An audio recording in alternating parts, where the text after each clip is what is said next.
Spacey got the swords on.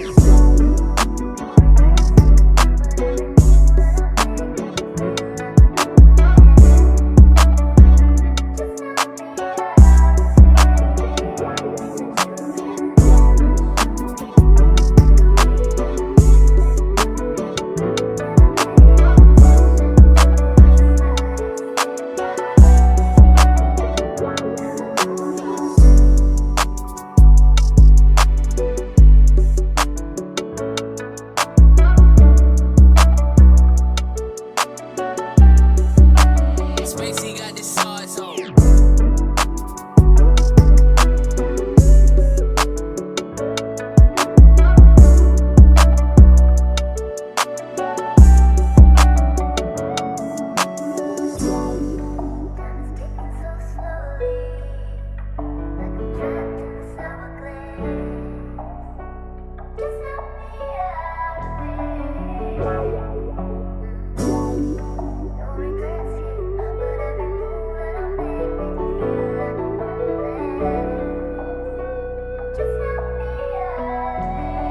Spacey got the swords on.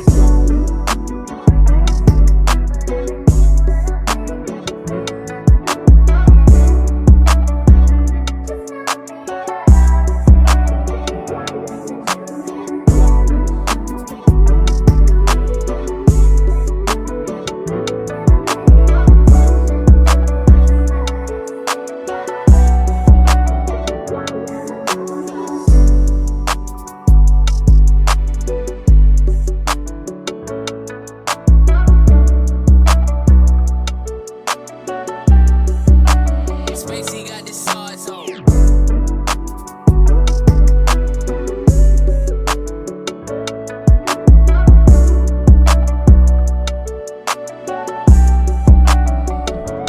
Shout out to all the silent watchers. Shout out to Genesis 1. Shout out to Alexis from Texas for being here early. Shout out to the whole No Cap crew.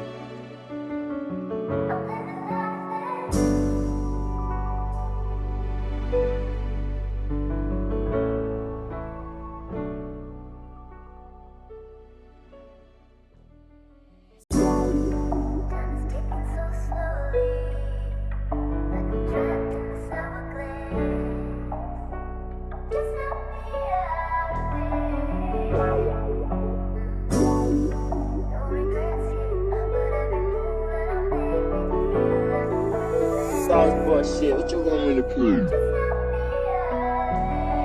Spacey got the swords on. Shout out to Wiley, my brother in the building, man. But good.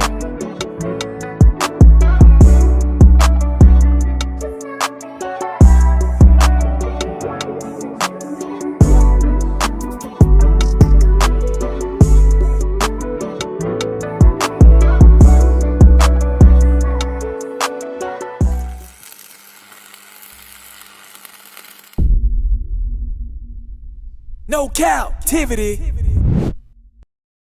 Freezy.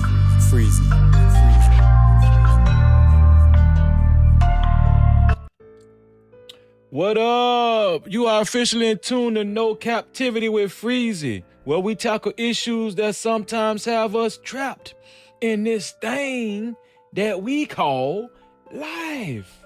But if you're out with your boy, please hit the like and subscribe button hard right now. And also comment and share this video. That is, if you're out with your boy Freezy.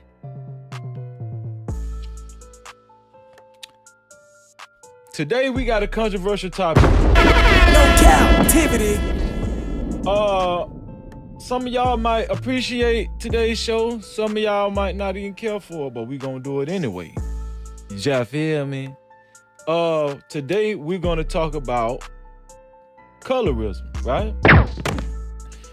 Colorism has been plaguing the Black and Latino community for, I'm gonna say, a couple of centuries.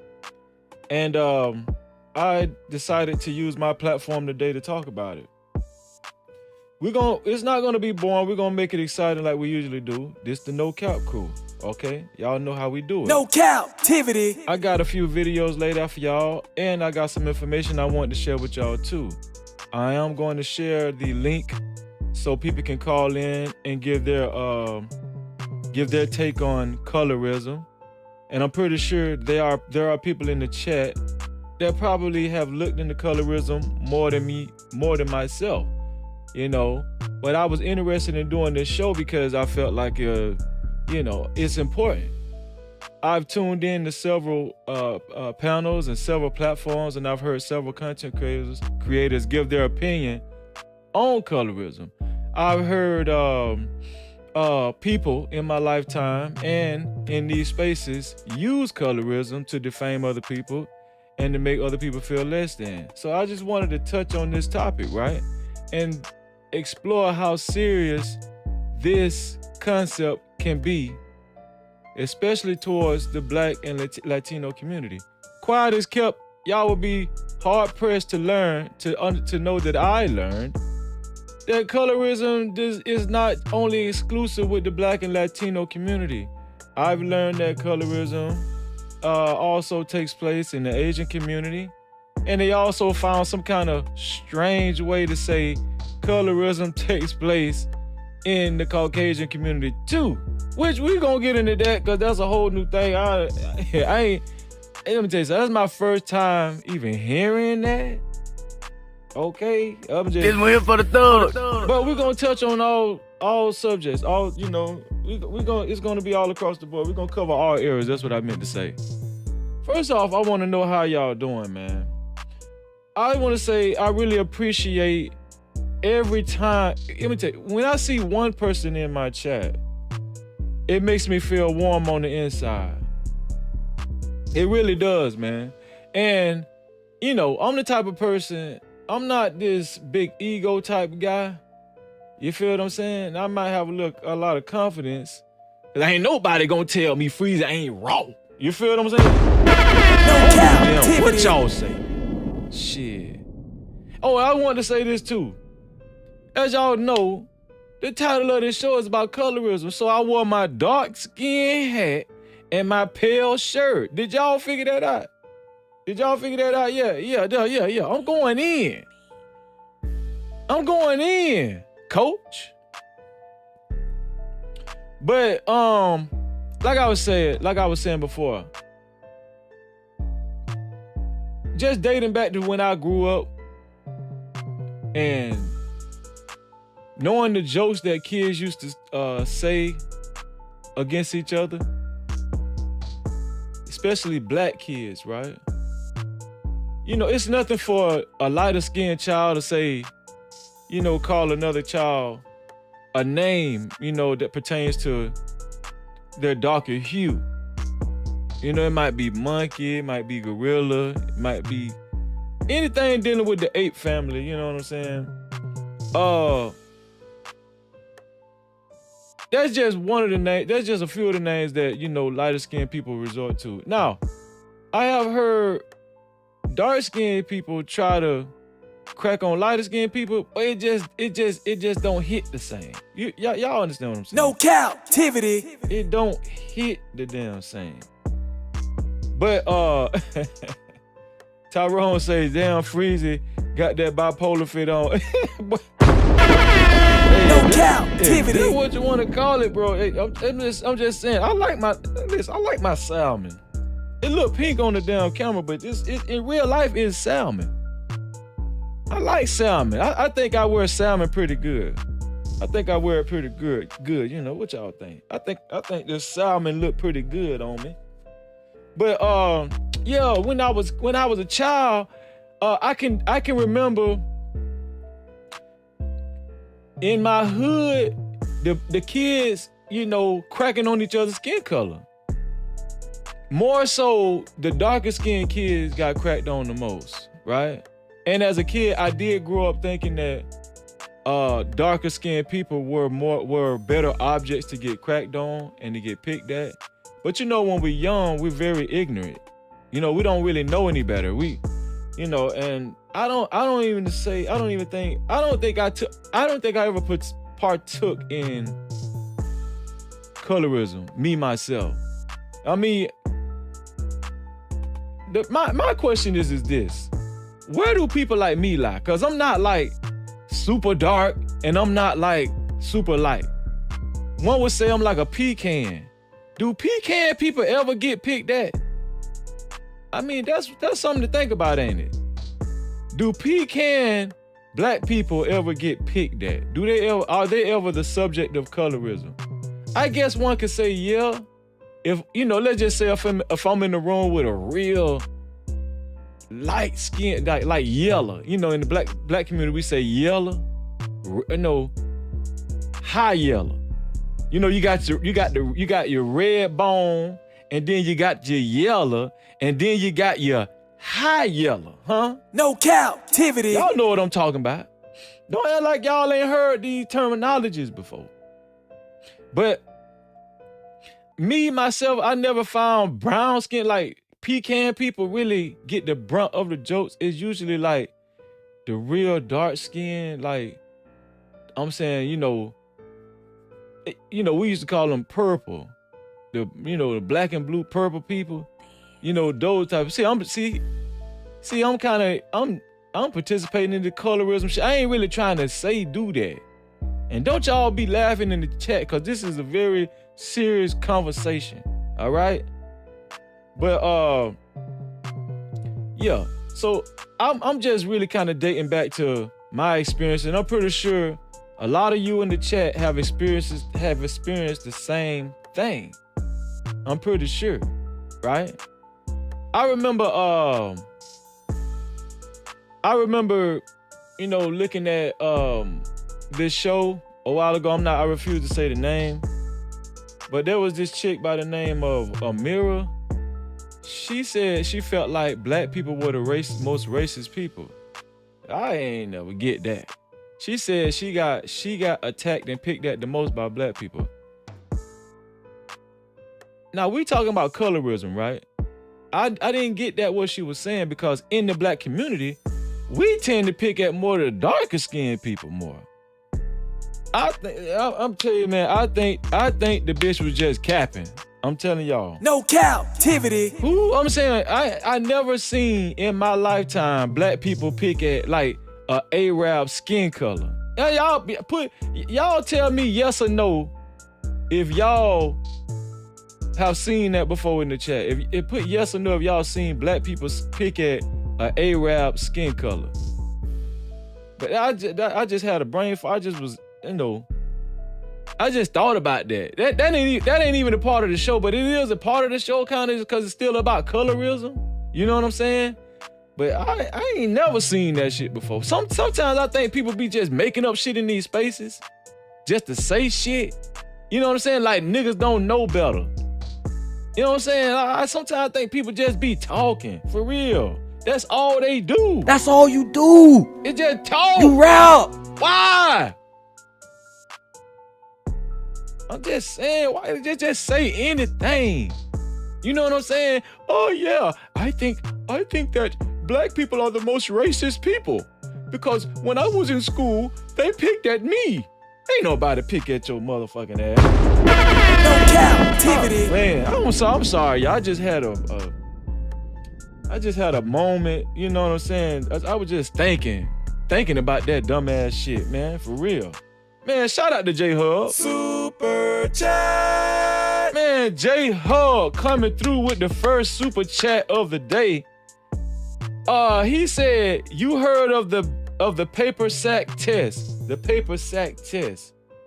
I think I have heard of it a while ago, but please, I don't remember. Maybe I can Google it and look it up. But maybe when I put the link in the chat, you can call in and explain it.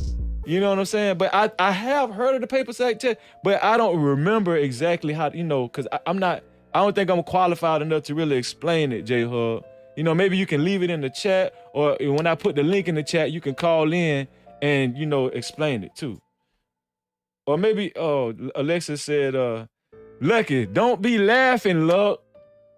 This is a serious subject matter, okay? Lucky already laughing, okay?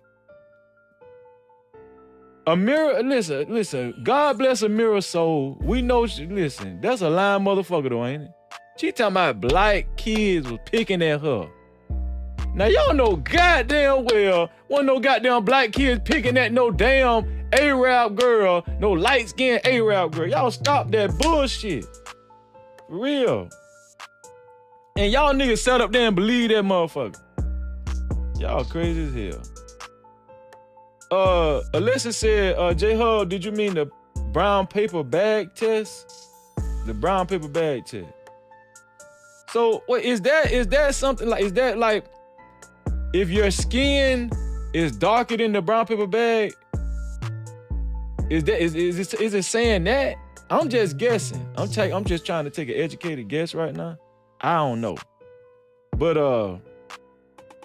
Alexa said, thank you. Let me see. Alexa said, let me see. She said, let me move this shit out the way. She said, if you're not darker than the brown paper bag, you pass. Okay, yeah, okay, I was right then. Right, okay, yeah. I have heard of that. Yes, I have heard of that. And we gonna get into why that's some bullshit, okay? No Cap-tivity. I'm just saying, listen, the colorism shit, this whole colorism shit has never sat well with me. I always thought it was goofy. I'm telling y'all, I'm gonna tell y'all something. When I was younger, fuck being light-skinned, okay? Fuck being light. I'm gonna tell you something. When I was young, I'm from Florida, y'all. I'm from Florida. When I was younger, I wanted to be a black-ass, purple-ass nigga with gold teeth, okay? I wanted to be black as I wanted to be black as a Sharpie pen with gold teeth. When I smile, I just wanted you to see all whites. I don't want you to see none of. When I walk out the house at nighttime, I don't want you to see me. I don't want you to see me until I walk up on you and I smile and you get scared as a motherfucker. That's it. That's not. No Cap-tivity.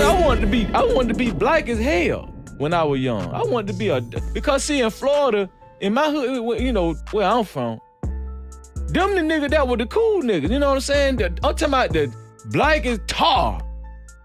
Black as my goddamn camera that I'm looking at right now. You feel what I'm saying?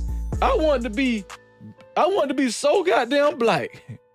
I want to be like the black jelly beans. Y'all remember the black jelly beans that y'all used to throw away? No Cap-tivity. I wanted to be. And I wanted to have gold teeth. I'm talking about permanent, but my mama wouldn't let me do that. You know what I'm saying? But I'm happy she ain't let me do that. But that's what I wanted. That's what I wanted. I wanted to be a black ass nigga. You know what I'm saying? Because to me, them was the cool guy. Especially when, in the street. You know what I'm saying? Listen, in the street, the light-skinned guys, I'm going to tell y'all the truth. It's different from school and in the street. Now, some of y'all can't relate. In school, the dark-skinned people got picked at. Okay? That's why they all dropped out of school. All the dark-skinned people, they dropped out of school. But as soon as they hit the street, they was the cool people. They picked at the light-skinned people, thugs in the street. The light-skinned thugs ain't getting no damn respect. Y'all know that. No Cap-tivity. I'm saying it just hit different. It hit different. Why y'all think Kodak Black is a damn world-renowned rap artist? Let me tell y'all something. All the popular rap artists, now they dark skinned. Like, okay, 50 Cent, all them guys. I'm just kind of making those stuff. Tupac was kind of dark. Tupac wasn't light skinned. See, all them guys be Biggie Smalls. All the top black rap, they dark skinned. No Cap-tivity. I just don't get. I wanted to be black as smut. Okay, when they holler about gorilla, that's what I wanted to be. I'm a gorilla in my heart already. I'm a gorilla already in my heart. You feel what I'm saying? I just needed my skin to just be a little more dark to match my heart. Ooh, y'all like that? I needed my skin to be a little more dark to match my heart. Yes, sir. Yes, sir. Listen. J Hub said, Trick Daddy. That's what I'm trying to tell you. Them were the niggas in the street. Them were the cool guys. I guess it's a little different in Florida. I don't know. Maybe over there, somewhere in Boston, Massachusetts, niggas got treated different. But in Florida, we already down here where it's hot at. You know what I'm saying? It's hot down here. It's about 120 degrees. In the summertime. So hell, the dark-skinned guys, that shit don't faze them. In the summertime, they just be out playing and doing somersaults. Half gainers, full gainers. You know what I'm saying? Yeah, them niggas, they don't go inside. They stay outside. And when I be riding by, I be like, God damn, how in the hell this man just be standing up down here and they just be smiling. The darkest, I'm talking about them true dark motherfuckers. They don't even have they don't even have no intentions on going inside the house. You know when they go in the house? When they get cool.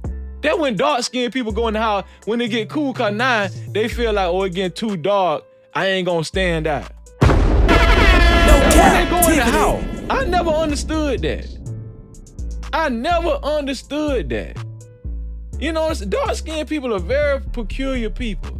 But I love y'all though, cause I want to be like y'all. Long time, I want to be so dark. You know what I'm saying? For real, it seemed like lotion hit different on dark-skinned people. You know what I'm saying? When dark-skinned people put lotion on, now when they don't have lotion on, y'all fucked up. You know what I'm saying? But when y'all have lotion on, it count. Lotion actually count on dark skin. I don't even know why light-skinned people or white people put on lotion. Nobody care.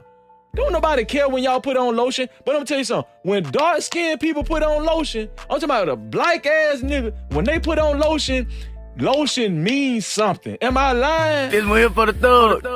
Am I lying? Let me tell y'all something. When the black nigga put on lotion, all right? No matter. Okay, listen. When a dark-skinned person, listen. What the baby oil does not count on white people. Baby, I don't even know why white people put on baby oil. Okay, now I can get away with baby oil. You feel what I'm saying? But a dark skin, exactly, E Senior, it hit a little different. It hit a little different, man. Okay, I don't care what y'all say. That shit hit a little different on dark-skinned people. It looked the best. Baby oil, lotion, all that shit. It looked the best on I'm talking about black motherfucker, not black. Not black people, black people. You feel what I'm saying? It's a difference. You got to be from Florida to know what I'm talking about.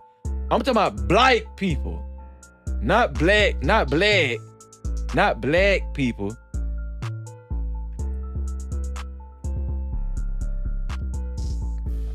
I'm talking about black people. You feel what I'm saying?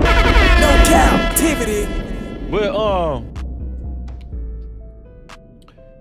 let me stop my rant, cause y'all already think I'm crazy and stuff, man. But I got a full show for y'all. Listen, I got some video for y'all. Let me see. Let me look at my stuff before I show the wrong thing, cause I like to be organized. Let me see. Okay, I got that. I got this. Then I got that right there. Yeah, I got that. And then, okay, I got that right there for y'all. Boom. Everything in order. Everything panning out. Okay. Yeah, I got that. Okay, yeah. Yeah, we good. We good, dog. We good. So listen. The first thing I want to talk about. We're going to get into the colorism, but we're going to touch on racism briefly. Now, I've heard the notion that racism is no more racism. A lot of more. I've heard more Black and Latino people tell me that than white people. Now I've heard white people say that too, but I've heard that Black people. I've heard that there's no more racism in society, in the world. There's only classism. It doesn't matter what skin color you is. It matters how much money you got. It matters what your financial status is, your economic status is, per se, right? Okay, I've been hearing that in the recent past. I had a damn talk with my damn cousin, a few of my cousins, and you know what I'm saying? And they feel the same way. Now, I tend to disagree. I think that racism is still prevalent, right? But, you know, a lot of times Black people are scared to talk about racism because, especially on YouTube, they get accused of being a victim. You know, there's this terminology called the victim Olympics or whatnot. Well, I don't think that's fair, because I think that you can talk about racism and still go get the bag. Do you feel me, huh? I'm just saying, am I wrong for that? Because, hey, ain't nobody stopping me from getting the bag, and I still am aware of racism. But I'm not no po-ass nigga, though. They can't shame Freezy with that. You know what I'm saying? I'm not a nigga that talk about racism and then can, and musty. You know what I'm saying? I'm not a nigga. I don't talk about racism and then, I got mayonnaise on the crack of my mouth or something. I look crusty and stuff. You know what I'm saying? No, you can't shame me. I can talk about racism. You can't shame me. You know what I'm saying? But we're gonna get into this. I'm gonna show y'all a video, and y'all, it's just like a prepper. You know what I'm saying? A prepper. I said a prepper. See, that's what I'm saying. That's what I be trying to talk proper for y'all, and I kind of get like I get mixed up. But I'm about to show y'all a prepper video to prepare us for the rest of the show, right? Y'all look at this right here, and y'all tell me, y'all what y'all think in the chat. Let me go on over to the chat room. So I'm about to play this video, and this video it's involving a white guy and a Black guy that's about to fight, right? I don't know exactly why they about to fight. I don't know what caused them to actually start beefing with one another, but they in the middle of the street and they about to fight one another, right? And I think the white guy, his white girlfriend is trying to hold him back or whatever, trying to stop him from, getting involved in the physical altercation, right? But I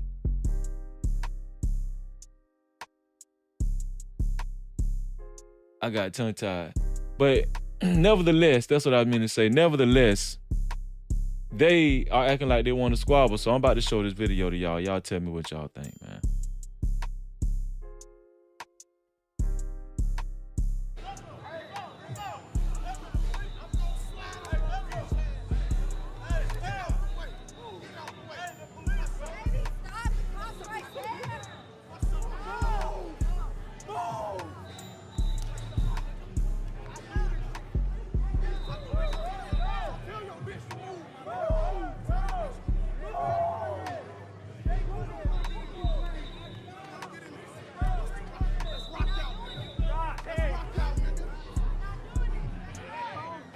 Did y'all see that? The Black guy and the white guy was squared up with one another in the street. When the police arrived, they chose to pepper spray the Black guy. Let me show y'all again.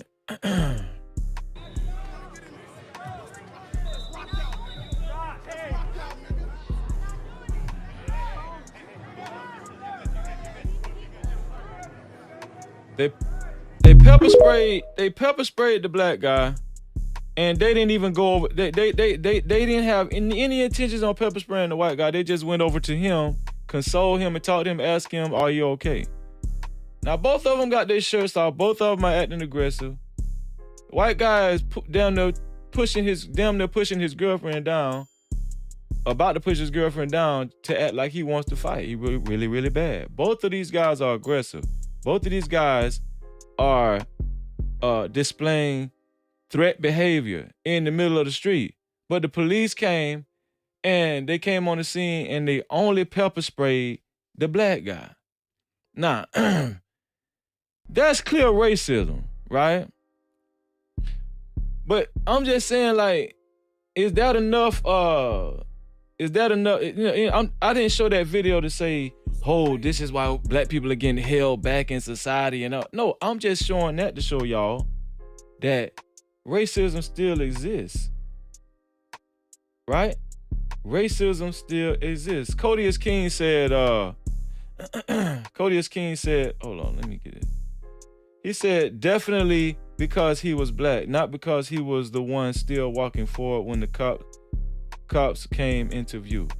Right, but I don't know if that was sarcastic, but I think it was because he was black. And, he probably was a little more ripped. The white guy looked more puffy style. He looked more, like he wasn't in shape or nothing like that. The black guy looked like he was ripping. He was ready to whoop some ass. He looked more intimidating. But nevertheless, whether the black guy was walking towards the white guy or not, the white guy was very aggressive as well. And I think that both guys needed to be neutralized. You know what I'm saying? I think that whatever cop had the pepper spray, he should have actually teed off on both guys, right? And it's just only fair, right? But they pepper sprayed the black guy like it was almost like the white guy was human and the black guy was a dog ready to attack. So they had to kind of neutralize the dog or something like that. I don't know, but y'all, but I just think that when we say racism doesn't exist anymore, I just think that that's cap, right? I think that's cap because I just think that would be unfair to people like this, what I just showed. It'll be unfair to victims of racial police brutality who has died at the hands of cops, right? And I just think it's unfair to the families to say there's no more racism, right? I think it's unfair to the families. Y'all get what I'm saying? There are family members that have had sons and daughters and mothers and fathers, cousins, aunties that have died, right, at the hands of at the hands of a racist act. And then for us to say, oh, it ain't no more racism. There's no more racism. It's just classism. Racism is just a thing of the past. I don't know why people commence to say some bullshit like that. To me, that's just dumb as hell to say. It really is, man. Now, I'm not saying that racism is strong enough now to hold you back from being successful. No, there's plenty enough examples to where you can apply yourself, and you might have to work harder than somebody of a lighter hue. That just might be true. But you can apply yourself and gain success. You know what I'm saying? But yet and still, I'm not going to discount that. Now, why am I going into racism? It's because I think that racism plays a big part in the cultivation of colorism. No Cap-tivity. I'm going somewhere with this. Y'all follow Freezy, okay? Listen, I'm a little ghetto, but I got a little sense. I know y'all think Freezy ghetto and just, I just ain't got no goddamn sense. But I got a little sense. I'm gonna tie this shit in. Y'all just stay with me. I'm gonna tie this shit in, all right? So, yeah, that's that. You know what I'm saying? In my opinion, the clip I just showed, that was just sheer racism. And, obviously in my opinion, they wasn't going to arrest anybody because there wasn't any hands thrown. But, and both of them was being aggressive. I can't help that the black guy was moving towards the white guy.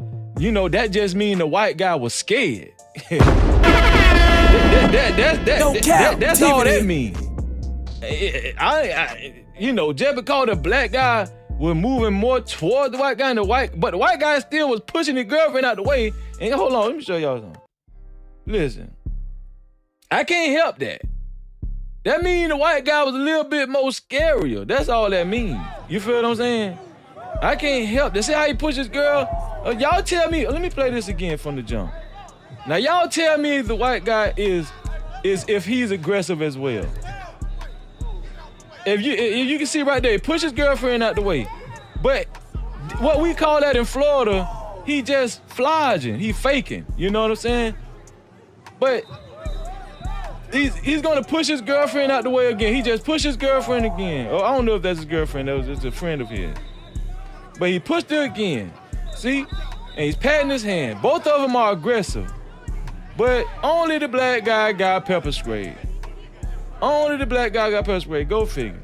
So, hey man, listen. Y'all, I'm just saying, this live stream is not about that video. But I'm about to tie in racism with colorism. Now, I know there are some people in the chat that is already well informed with racism and colorism and the origins of colorism, right? So I'm gonna go into this right here. I'm gonna show y'all this right here. Y'all stay with me. Let me see. So,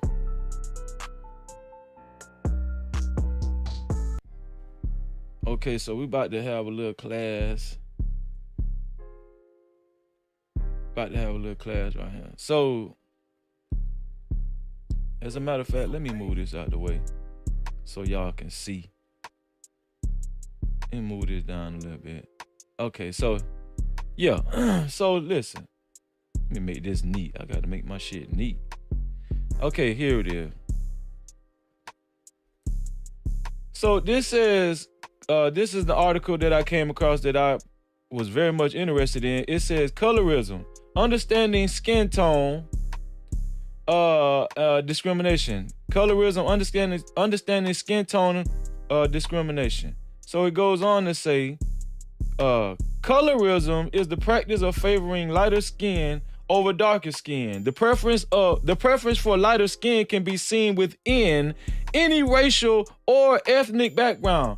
While some say that they are colorblind when it comes to race, it's hard to deny that many people not only see color, but they also use it as a way to judge or determine someone's character.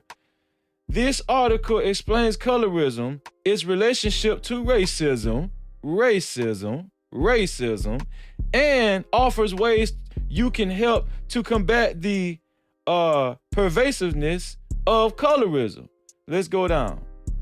Colorism is rooted in racism. Did y'all hear that? Huh? No Cap-tivity. Colorism is rooted in racism. So this live stream wasn't about the white guy and the black guy about to fight. No, this live stream is about what I said. It's about colorism. And it says colorism finds its roots in racism because without racism, someone's value and perceived superiority wouldn't be based on the color of their skin. It's saying that it wouldn't even be no colorism if it wasn't for racism. That's what this article is saying, right? And let's see, it goes on to say, it says slavery and the preference for lighter skin, right? It says, let me see. During the enslavement of black people, those with lighter skin tones, the children of a slave and their master, received preferential treatment. So, just to give y'all a little history, right? So, back in those times, this article is insinuating that the white slave master preferred the lighter skinned slave to work in the big house, aka the master's house, right? Let me read this correctly. It says preferential treatment. So and they not, even if they went in the house, even if they was around the house and they became closer to the house or whatever, they got preferential treatment. So they preferred the lighter skinned black people over the darker skinned black people, right? The white slave master exude this behavior, right? The white slave master exemplified this behavior towards the black slaves, right? And then we go on to read and say, one of the reasons for this favoritism is because black people with lighter skin have more European features and a closer proximity to whiteness. That is the notion that has always been going around, right? That if you light skin, you got to be mixed with white people. If you light skin, you just got to be mixed with white people. And that's just not true. Listen, if you know science, we know that the original black man and black woman are capable of having sex and procreating all like a diverse amount of colors and hue in people. You can be light as all outdoors, and you could have came from two black people that had nothing to do with race mixing or nothing. Okay, so we just going to debunk that. That's just some bullshit. But I do understand that white slave masters were having sex with black slaves in the past. We know that, and they came out with mixed babies, right? But I'm just saying that doesn't just have to be the case, because I mean, if you use your common sense, right? There were millions of slaves, and I mean, the black slave master wasn't having sex with every woman on the plantation. That's just dumb to think that. Okay, and y'all need to stop saying bullshit like that, for real. The white slave master was not having sex with every woman. Okay, a lot of those slaves just produced lighter skinned babies. That's it. Just get over it. Get over it, man. Okay, and y'all know they always talk about the one drop rule. The enslavement of Africans in America brought us the one drop rule, which impacts our definition and impressions of our varying shades. The one drop rule dates back to a 1662 Virginia law that addresses mixed race people. It asserts that anyone with even one ancestor that is black is considered black. So those are the weird concepts they came up with way back then. Okay, and I just thought that this here it is. Here you go, Alexis and my boy. Here it is right here. I forgot who brought it up. Alexis and was it J Hub? No, was it J Hub who brought that up? The paper bag. Let me see. I know Alexis from Texas said something about it, and I want to say it was J Hub said something about that too. The paper bag test. Let me see.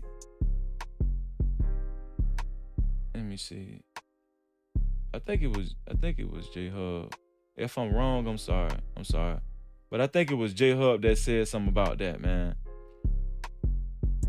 Brown paper bag test. Let me see. Yeah, J Hub with the super chat. Damn. J Hub said he said, okay, so this right here, the brown paper bag test it said it was used to determine if someone was allowed to enter churches, nightclubs, and fraternities. So they used to use this dumbass test if you qualify to see if you qualified to enter. Did y'all see this?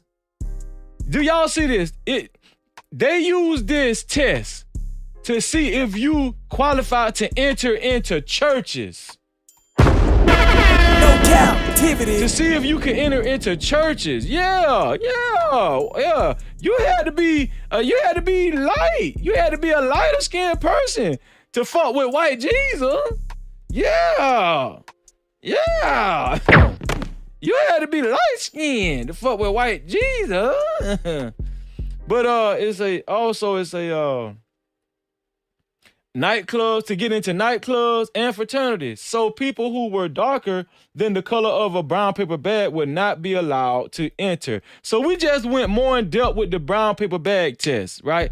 I'm gonna tell y'all something. I never knew the church thing and the nightclub thing and the fraternity thing. I never knew what they used it for. I understood the concept of it, but hopefully you guys learned something new as well. You feel what I'm saying?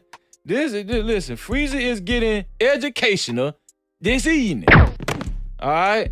So,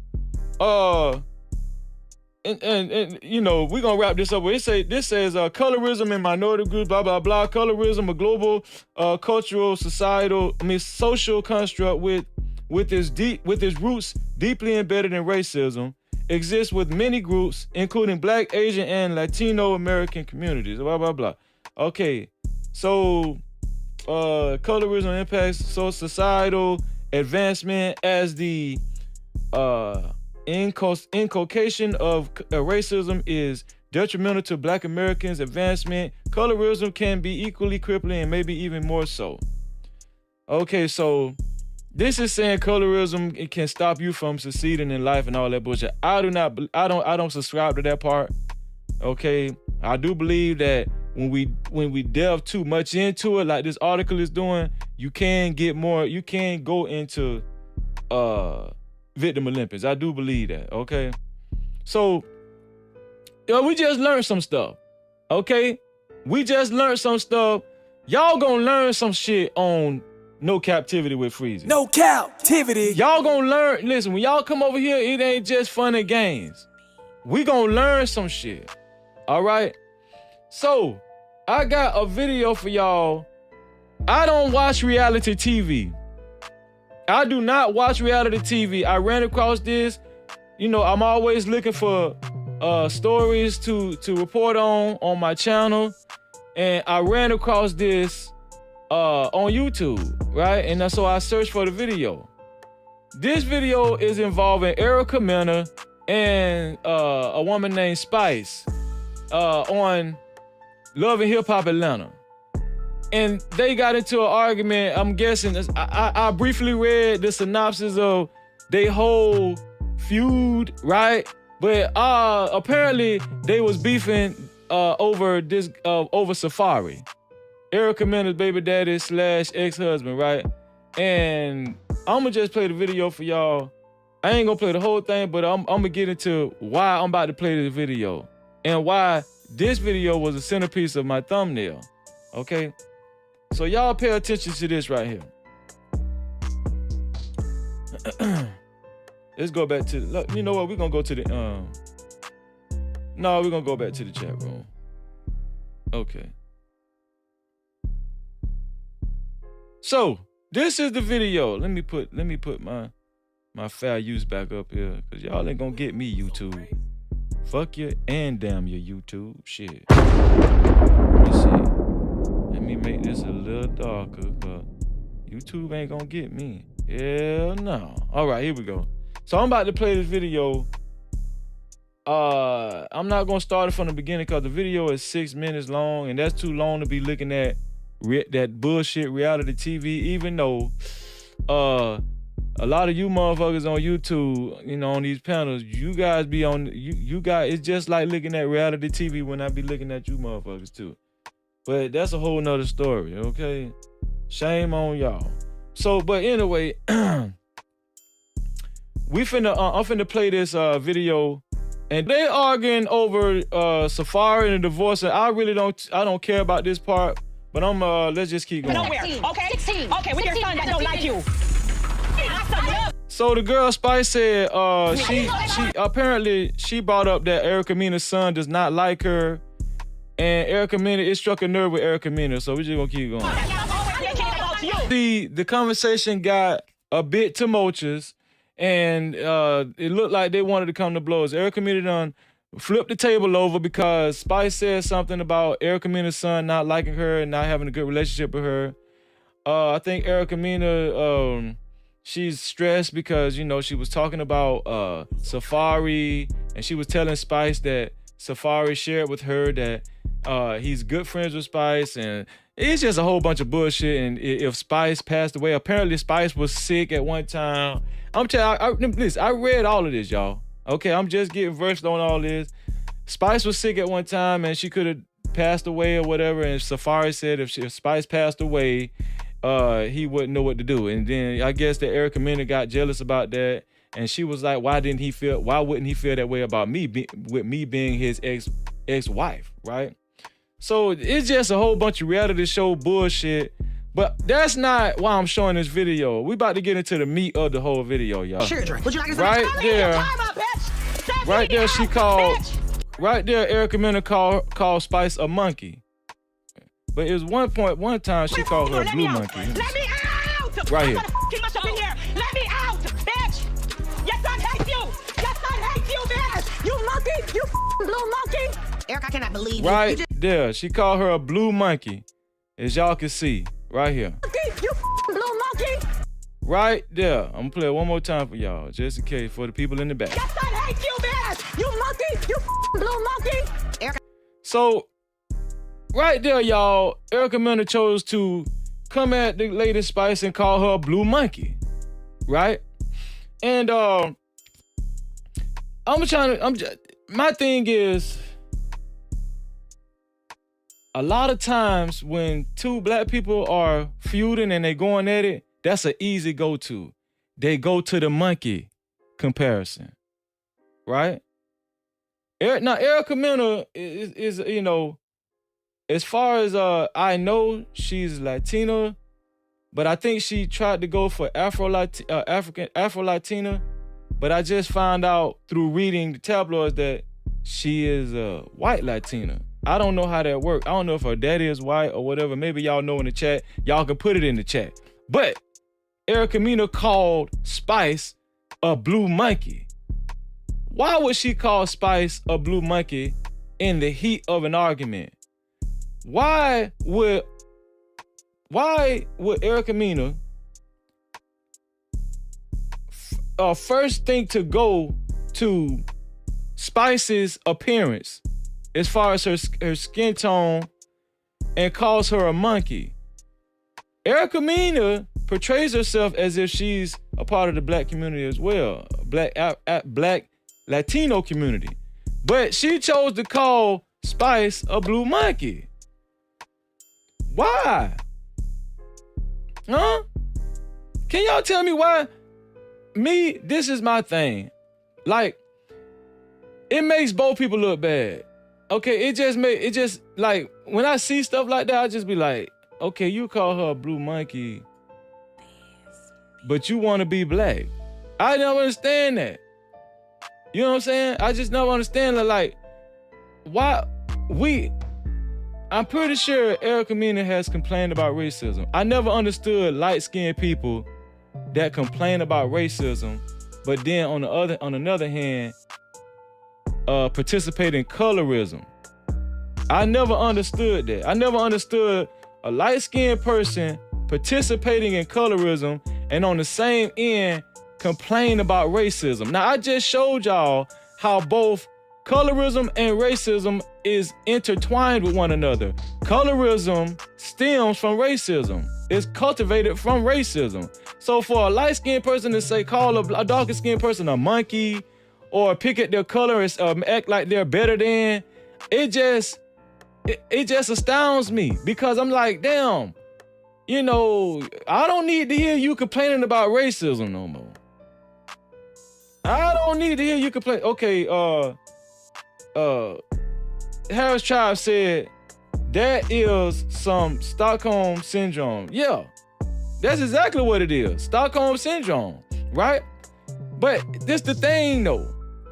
We are so far removed. This is why I think that it is important to have knowledge of, you know, our history. Because you can get so far removed, you won't even know the concept. You don't even know that Stockholm Syndrome exists. So we don't think that it's important to know what Stockholm Syndrome is? No Cap-tivity. I'm saying that's not even important at all. At all. We shouldn't know what Stockholm Syndrome is. Is that not important? Y'all tell me, she is not white. Well, she ain't white. That just make it even worse, JC. Okay, it was said on an article online that she's really a white Latina. I don't know. But my thing is this. Black people want to get to me, it just seems like we do not, it's an uncomfortable thing to even deal with your skin, your race, your history, right? And still function in society. I've never been one of those guys. Me, myself, Freezy, I ain't never been one of those guys. I like to read. I like to know my history. I like to know my enemies. I like to know who I'm dealing with, especially in business. Do you feel me? This one here for the thug. Some people don't understand that concept. Okay? Now, I don't have okay, this is my thing. I can move around the room with anybody. I can dwell with anybody. Okay, I'm not uncomfortable around white people, light-skinned people. Okay, I'm not uncomfortable anywhere I go. I have a lot of savvy. Okay, I got a lot of street sense. I got a lot of common sense. Okay, I like money. You feel what I'm saying? That's a fact. So I can move around any room. So what I'm telling y'all is, I do believe that simultaneously that I can possess knowledge of my black history and also be a well-versed, rounded, successful black man. What do you think about that? This one here for the thug. Do you think that's possible? Now, I do think this. I do think there's a problem when we use it as an excuse on not excelling in the society, right?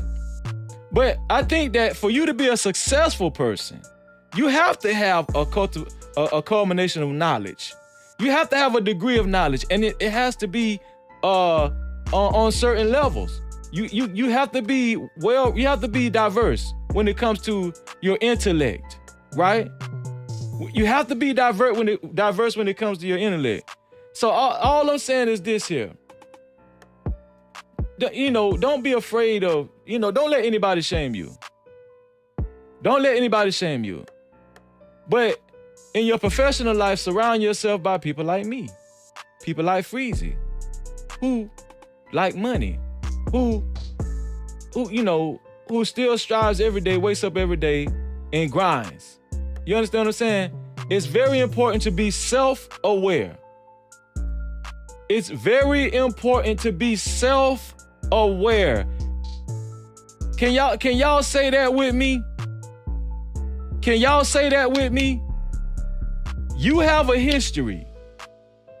It's a part of you. You have a bloodline. It's a part of you. You should be aware of that. Hence, self-aware. It's very important for you to be self-aware. So, let me make sure my phone is on my cash app. Let me see. Cause one thing I be slipping on is them black super chats. For real, man. I don't mean to be doing that, y'all. I really don't mean to do that. Okay? But listen. So yeah, I think that's a great term. I think that's a great word, a great concept. So when you guys, I'm not talking about the people that's actually participating in Victim Olympics, okay? I'm not talking about those people. I'm talking about the people that's actually I'm talking about people of color, black and Latino people that's actually thriving in society or trying to thrive in society, trying to put 1 foot, 2 foot forward every day, getting up out of bed, and participating in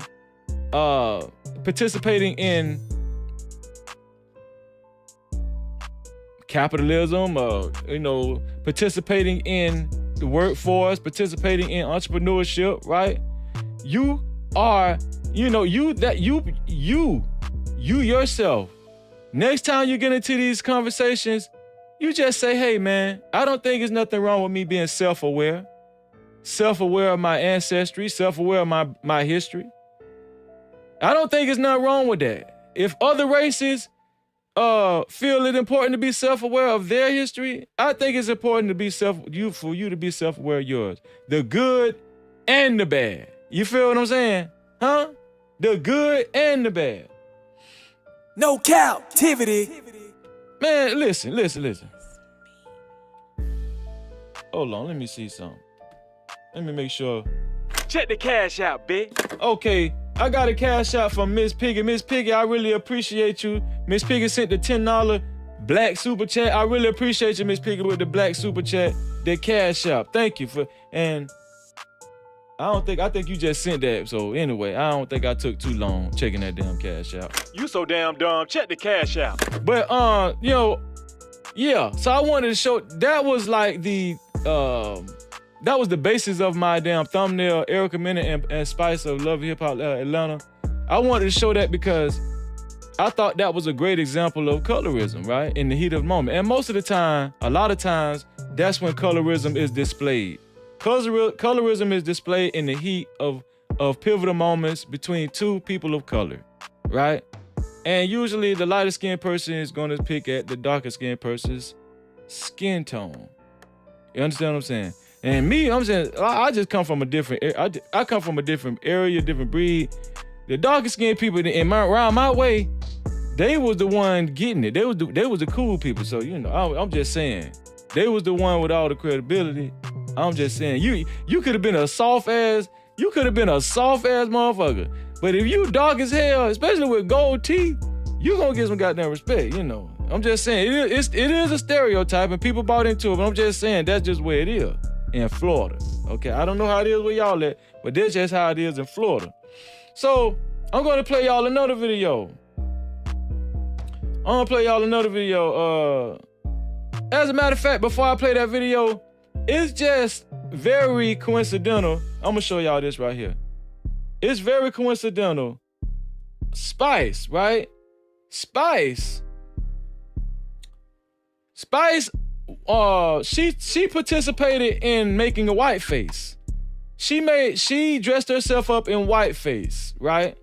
And I'm gonna show y'all the reason why she did that. Now, this right here was about 3 years before what just recently happened with her and Erica Mena, right? So right here, it explains why she participated in the whiteface. Right here, it explains, it says, Love and Hip Hop star Spice was apparently feeling pressured by the music industry about her look, which might be why she went full whiteface to promote new music, or so it seems. In an exclusive clip teasing season 8, obtained by TMZ, Spice is being told by an artist development agent that her appearance is subpar, meaning her dark skin is subpar. That's what a music exec told her.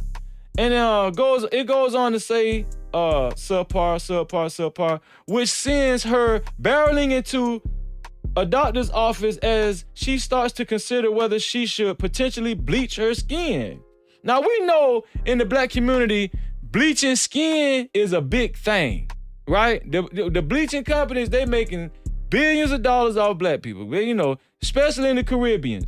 Jamaican people, the Haitian people, they is bleaching their skin left and right like a motherfucker, okay? So, and I think Spice is Jamaican, so that goes right into what I'm saying.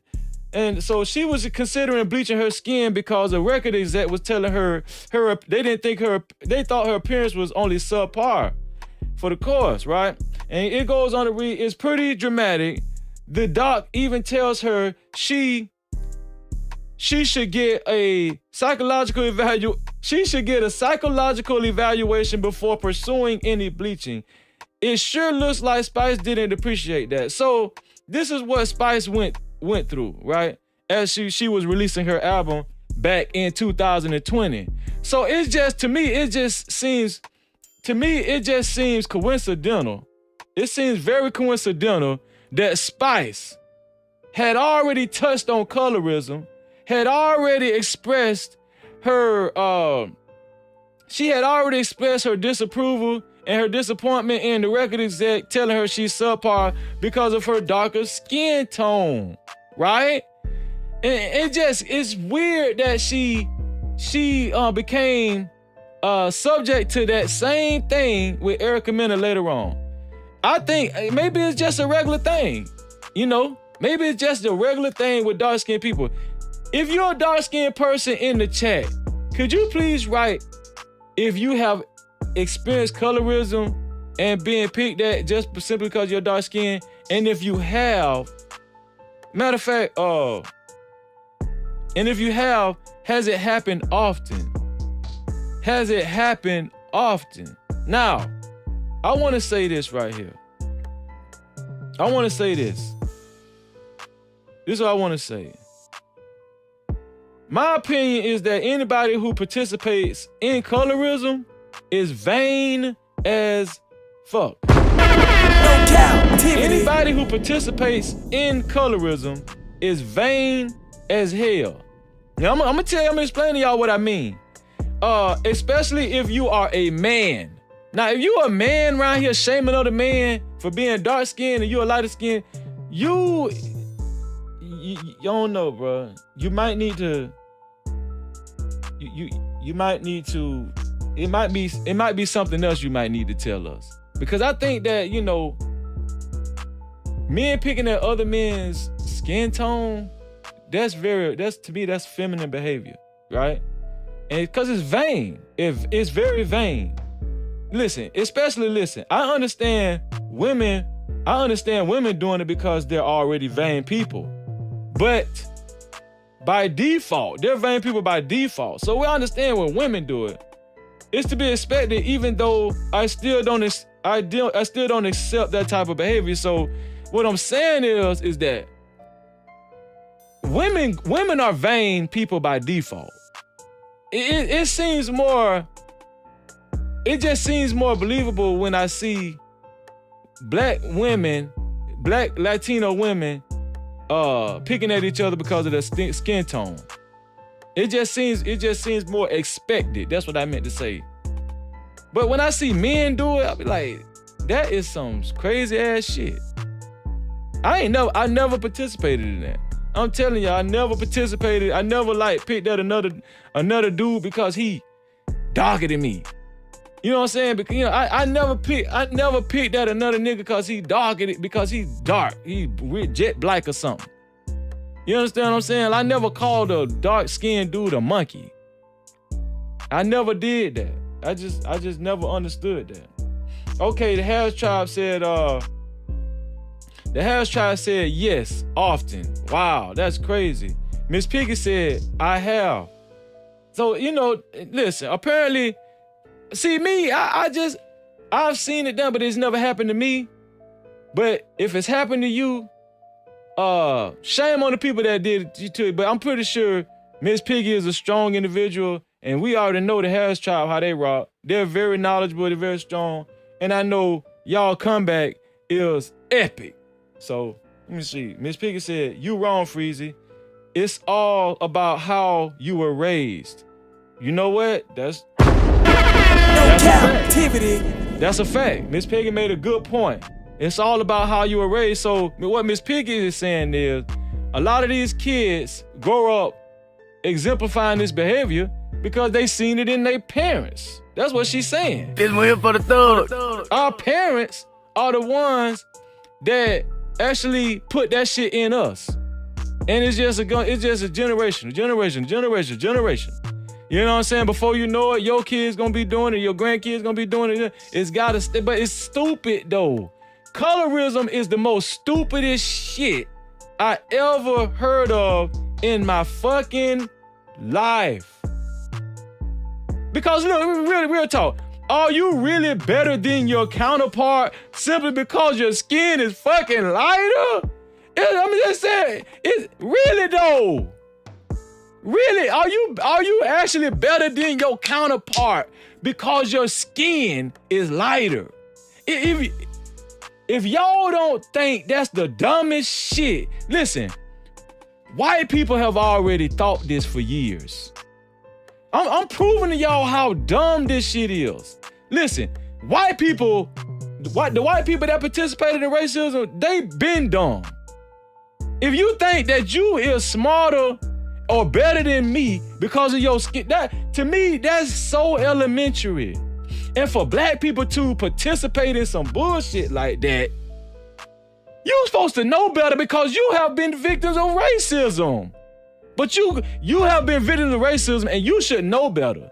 That skin color does not determine your trajectory in life. That's just stupid. Very stupid. So for you to participate in colorism, I just never understood that. Real talk. That's just stupid as hell. Check the cash out, bitch. Man, shout out to my sister, Lady Navole. Thank you, lady. She said, this is a late fee. Bro, I'm not feeling well. It's been a long day. Lady Navole, God bless you. You know, I'm gonna keep you in my prayers. I hope you feel better, Lady Navole. And I really, Lady Navole, let me tell y'all something. Lady Navole is always coming through. Lady Navole, Miss Piggy, Genesis 1, Classy Beats, they always coming through for your boy, man. And I really appreciate y'all. And I pray right now, let me say a prayer right now. I pray right now that God bless all of y'all with great health, great finances. I just had to go ahead and go on my prayer bag just then. So look, listen, something good gonna be happening to y'all real soon. Okay, I just prayed. And I'm a good guy. You know, you can't have everybody pray for you. You know what I'm saying? Everybody can't pray for you, but Freezy can. Cause I'm a good guy. I changed my life a long time ago. Now, I'm gonna tell you about 10 years ago, you wouldn't want Freezy to pray for you, cause I wasn't right. I'm gonna tell you, I would read my Bible, but I was not right. You would not want me to pray for you. But you safe now. All y'all safe. Okay, don't worry about that. All y'all safe. Don't worry about that. But back to what I was saying. That's some dumbass shit to participate in that shit, in colorism. Colorism is the dumbest shit in the fucking world. And especially when I see black people do it. When I see black people do it, I just think to myself, nah, I don't think them people is right bright. That's what my mama used to say, right bright. I don't think them people is right bright because you already black, and you should know better that just because a white person is white and you black doesn't mean that they're better than you. But you play right in their hands and say and pick up a person that's of a darker hue than you in your same racial ethnic group. I just never understood that. That's just dumb as fuck. That's dumb as fuck. Then you know the black people, then that's when they go into the classic melanin. I got more melanin than you, and that's why I'm more athletic, and I got more, I can do more as far as physically. It's just, then we gonna then we go into what that shit called? What is that shit called by Tyreek Nasheed? Damn, what is that shit called? What is those series called by Tyreek Nasheed, y'all? Put it in the chat if y'all know what I'm talking about.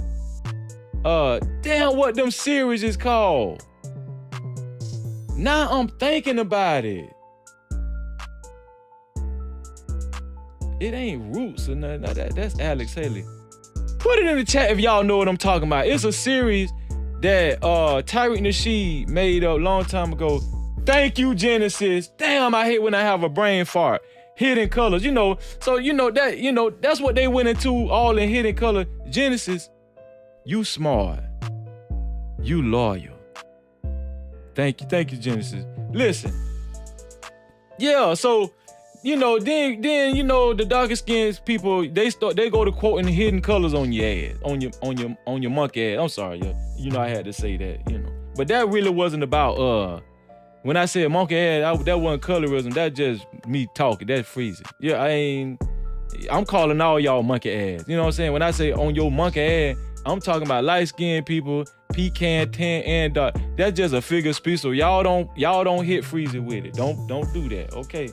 All I said was monkey ass. Everybody done said monkey ass before. Stop. And y'all stop it, for real. Cause I hear y'all now, I see y'all faces out there. Oh, Freezer said monkey ass. See, he playing color. No, you can say monkey ass. Listen, monkey ass is different from monkey. Stop it, okay? With your monkey ass. But anyway, I call a white person. I done said monkey ass to white people. You better get out my motherfucking face with your monkey ass. Shit. I done said that shit with white people too.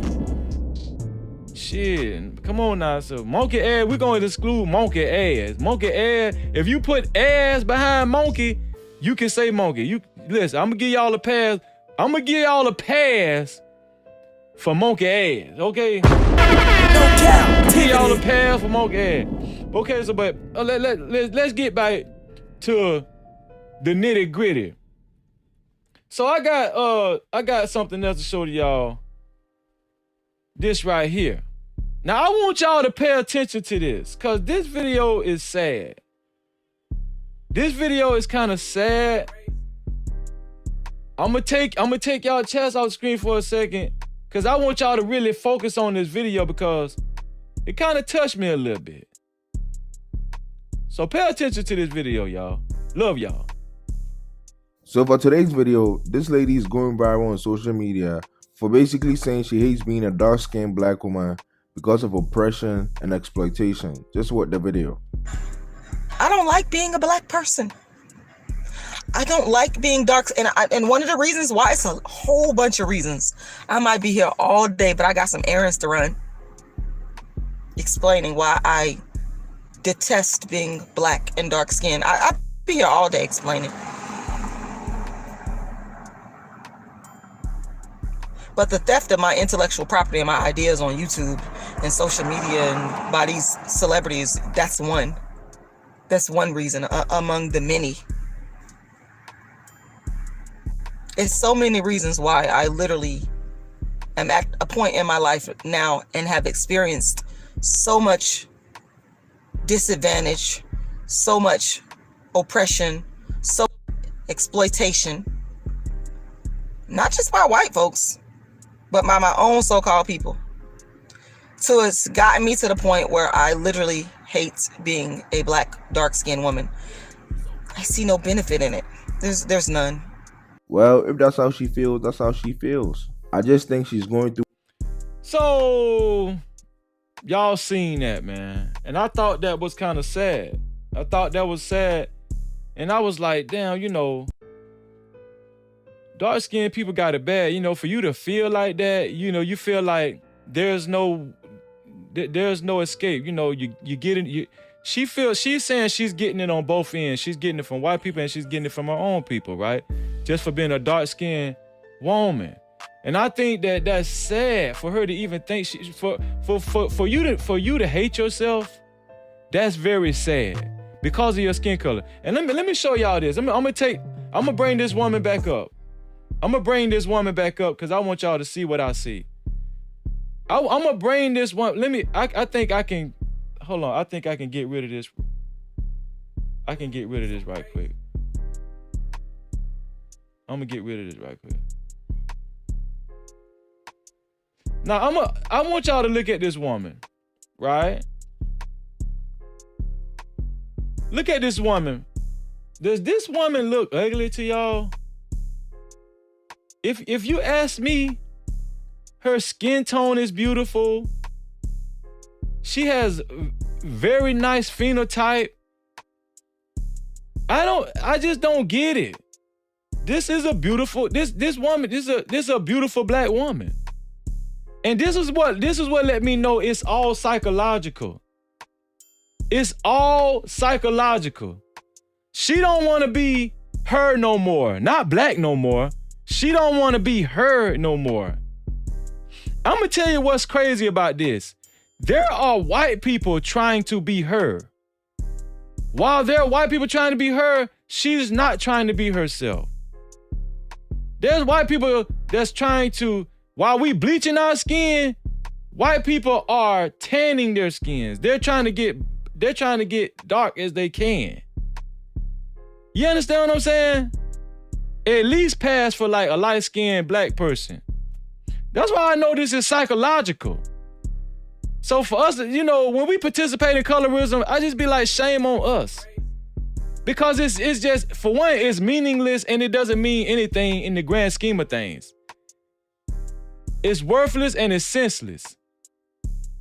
This woman right here says that she does not want to be herself anymore. She does not want to be dark-skinned anymore. So I'm thinking that she's probably looking into bleaching her skin, just, you know, just like we said before. It's just crazy. It's crazy. But I just find this interesting that black people, such as this woman right here, and listen, I'm just gonna go out on a limb and say some people, some of you or some people that you know have probably felt the same way. I hope not, right? I hope not. But this is a real thing. This colorism has caused depression, right? Anxiety, all because you were born who you are. Man, I'm gonna tell y'all something. Me growing up, I never even fathomed even going through something like that just because I'm a so-called black person. I never fathomed that, man. I just don't understand it myself. This woman, look, this woman is not self-aware. This woman is not self-aware at all. Is this an ugly woman? Hold on. As a matter of fact, let me put a poll in the chat. I'm gonna put a poll in the chat for y'all. Yeah, I done learned how to do the poll shit now. Woman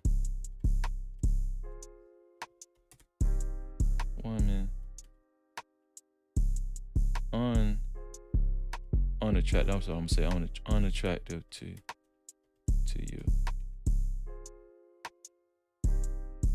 I put a poll in the chat. Y'all let me know what y'all think, man. If y'all think this woman, matter of fact, let me hold on.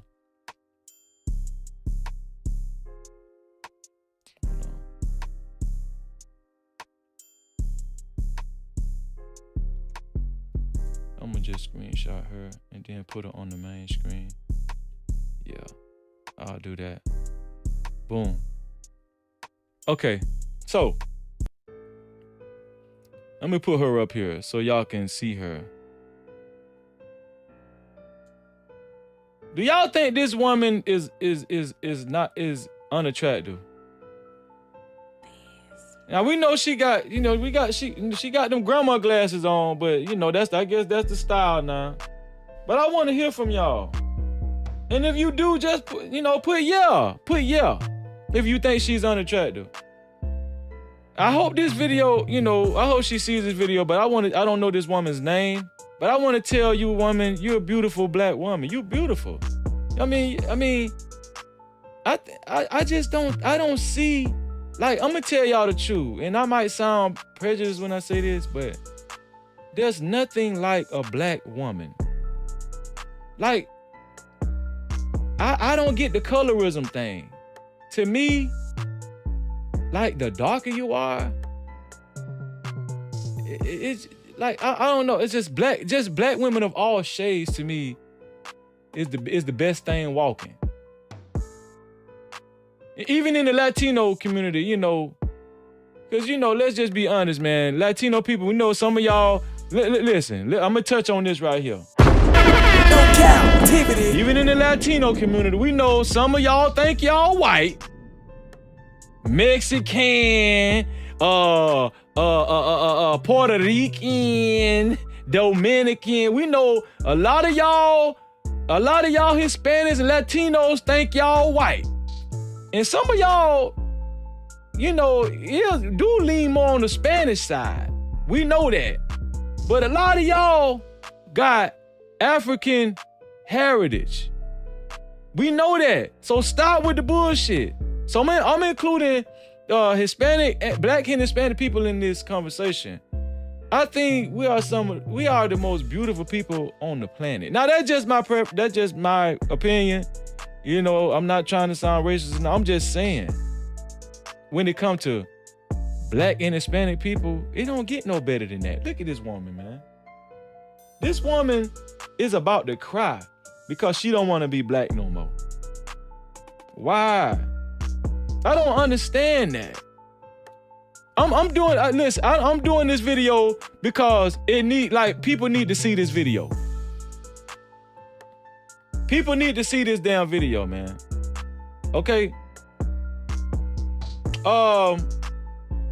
And I just feel like people need to be self-aware. To me, it's almost like the movie Get Out. Matter of fact, I might watch that shit again tonight. Get Out. That was a deep movie, man, because it just shows. As a matter of fact, hold on, let me see something. Get Out was I wouldn't liken Get Out to what I'm talking about, because in Get Out, the white people was brainwashing the Black people to be white. No, the white people. No, in Get Out, the white people was brainwashing Black people. If I can remember correctly, they was brainwashing Black people I think they was using Black people genealogy or their physical makeup to live longer.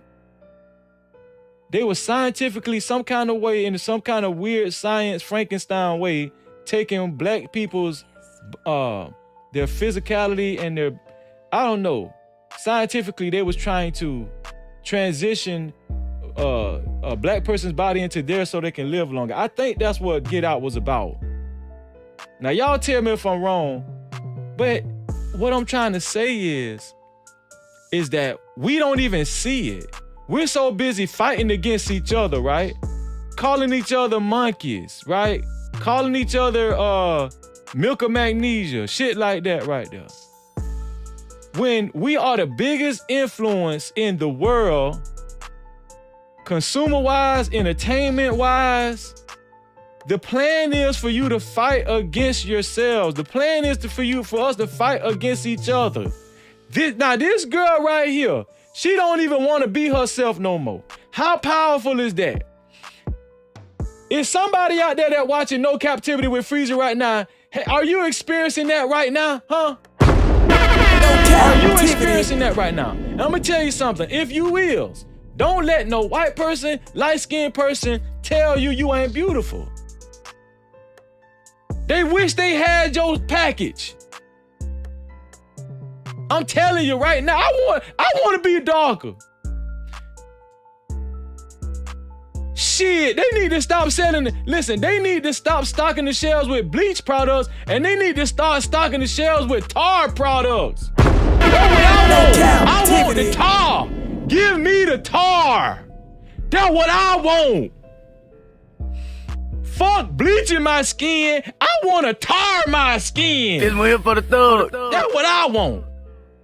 Tar me, baby. Tar me, baby. Shit. With your monkey ass. No cap. You know what I'm saying? Black is beautiful. And this girl, it just goes to show that it runs deep psychologically, right? It runs deep. I'm gonna put the link in the chat for y'all, cause y'all know I could talk, man. Y'all know I could talk to oblivion. Let me see. Boom. Copy link. Call in. Let me see. Call in. My No Cap crew. Can y'all call in and talk to your boy Freezy, man? Let me pin this to the chat. Pin this to the top.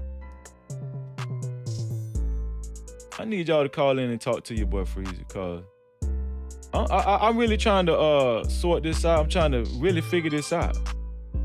Right? I'm trying to figure out why does this run deep? Well, we know why it run deep is because of slavery, but why does it consistently persist on happening? And why do black people feel like they have, why do lighter skinned black people feel like they have one up on a darker skinned black person by picking at their skin color? I mean, we don't, if we don't know that's done by now, if we don't know that that's done by now, I don't know. This is crazy. My boy Reese, JT, I see. Hold on, let me see something. JT, I see you in the back. I'ma talk to Reese 1 second, then I'ma get you, bro. I got you. Reese, how you doing, bro? I don't know what's up with my camera, dog. I'm gonna come right back, man. No, I'm not bringing nobody on camera, so I just got you in the back. You just calling in. All right, cool. What you think about the subject, bro? Well, colorism has always been a dark spot on my life for the past half a century. It is what it is. It ain't going nowhere. I just deal with it how I deal with it. But you shout out talking about you want the tar. I was cracking the fuck up when I heard you say that. Yeah, listen, let me tell you something. It's different in Florida, though, bro. In Florida, the dark-skinned girl, they was the most popular people down here where I'm at, especially in the street. You know what I'm saying? Like, especially with the gold teeth. Gold teeth look better on the dark-skinned people than anybody. Yo, when my trips down south, them chicks treated me like God down there, yo. They like light-skinned niggas down south. Yeah, because, you know, the chicks, right? The chicks treat the out-of-town light-skinned guys. But the in-town light-skinned guys, they don't give a damn about them guys, man. Oh, really? Is that No Cap-tivity. Yeah, then you got to factor in your accent, too. You know what I'm saying? You sound like you from up north and shit. You from Philly, so that has something to do with it too. You know what I'm saying? Yeah, but I don't know. Back in the day, it was kind of rough being light skinned. No matter where I went. Why you say it was rough being light skinned? A lot of people would try you. I've been in hundreds of fights, though. I don't even know how many fights I've been in. Because they thought you was soft? Oh, all the time. I was in a fight 2 weeks ago, and I got in 4 last year. I'm an old ass man, and niggas still try me. See that proves what I was saying when I first was doing my opening monologue about light skin. Usually, the way we looked at light skinned people in Florida, we looked at them as soft. Not saying that they were actually soft, because I know a lot of light skinned people that can bump. But it might be the other way around on some real shit. Dark skin. Yeah, that's what I'm saying. That's what I'm saying. But that what might I'm be saying like is, the real earthly truth, though. Like, people say that light skinned niggas are soft out their mouth. That's because, you know, we ain't as reactive and as violent as everybody else. But when engaged, I mean, come on, man. Look at some of the baddest motherfuckers you ever saw. Look at Gervonta Davis, Muhammad Ali, motherfucking Oscar De La Hoya, Steph Curry, 6'2", and playing with dark-skinned niggas like they children. What this on them. But this the thing. This the thing. What you're proving is it really don't matter what color you is. If your ethnicity is so-called black, you're talented regardless. See, we try to attribute. This is what I'm trying to break down to the bottom of it. Which we try to attribute our attributes to how lighter our skin color is, how darker our skin color is. Listen, Muhammad Ali was great. Floyd Mayweather was great. They're both black people. So the reason why I'm doing this show is for us to stop trying to segregate one another within our own race. We're great. We're just great people. What you gotta say about that, Reese? Man, there are great people of all kinds, man. When we start dicing everybody up into groups, that's why I don't use the word black, man, when I talk about myself. That's why I say so-called black, but go ahead, yeah. But I understand that I walk the world as a black man because of the way the world sees me. It doesn't matter what I call myself. You know what I'm saying? Yeah. The world is ignorant. So the police, when they pull me over, they're going to see a black man. When I'm walking around in the hood, everybody who's black there sees a black man when they see me. They don't know what I am. So people are making judgments off their eyes before they get to know people. And that's because of all these divisions we have and all these groups and separations. Everybody is this and that. We're just one group, human beings. You got animals, plants, and humans. That's it. So are you saying that as far as race goes, there's no difference when it comes to ability? You know what?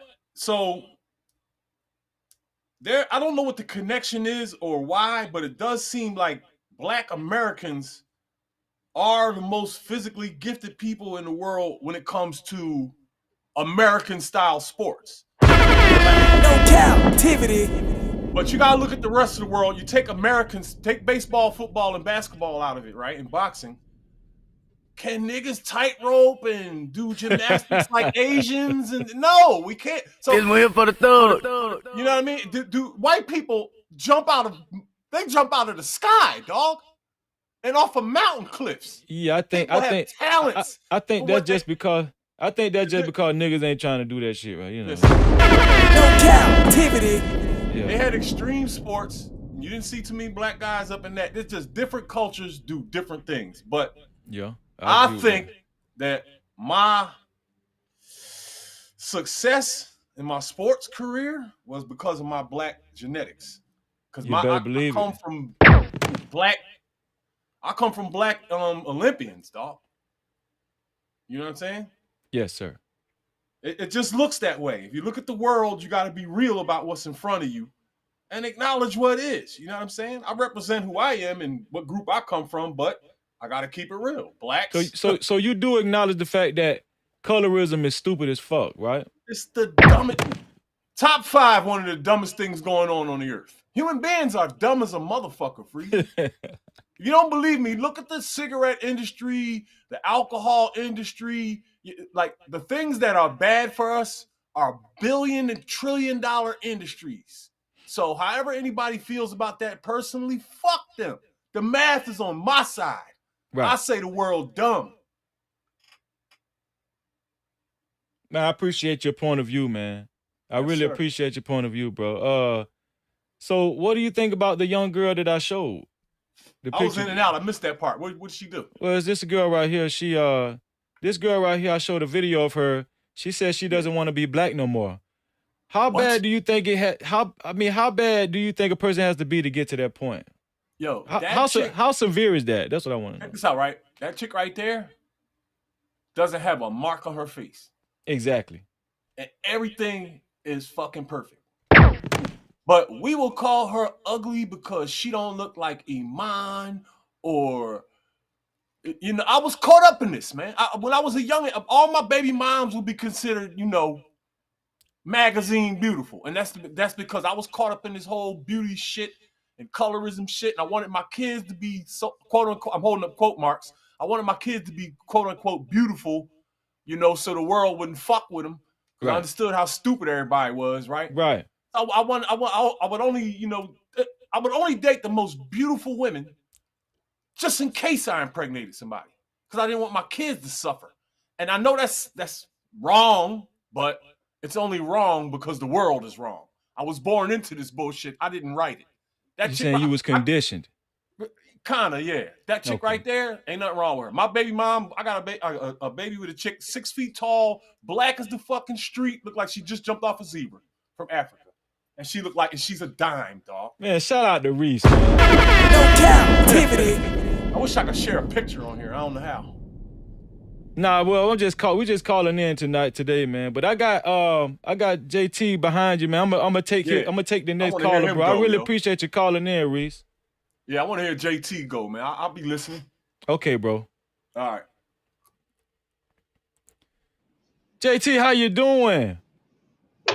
What it do? What's going on, my brother?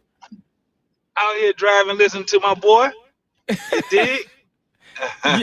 Yeah, I try to get deep every now and then, dog, but I know what it is. Yes, sir. What you think about the topic at hand, man? I think that colorism is plaguing the black community more so now than ever because I think a lot of black people are playing into lighter skin, blacker skin stereotypes. I think that a lot of black people are shaming other black people for knowing about black history and being self-aware.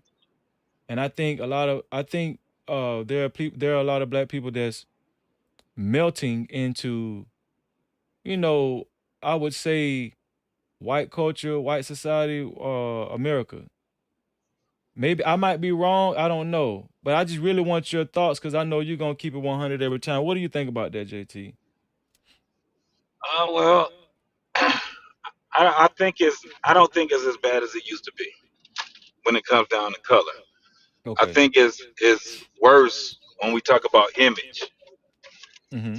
I think that you have way more people that literally, if you're talking about just the aesthetics of the colorism part of it, I think um, the dark skin has been embraced a lot more now. That's why you have so many of your Africans, Lapita, and you got the other like three other models that they have, and you have these folks that's on the front, the forefront.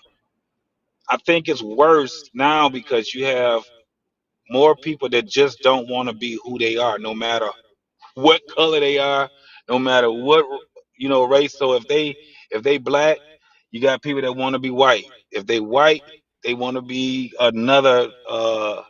You got a lot of white people that want to pass for being Latino or some shit like that. Right. I don't think that white people are trying to be black. I think that when it comes down to tanning and stuff like that, I think it's just the aesthetics on how it looks to have darker skin.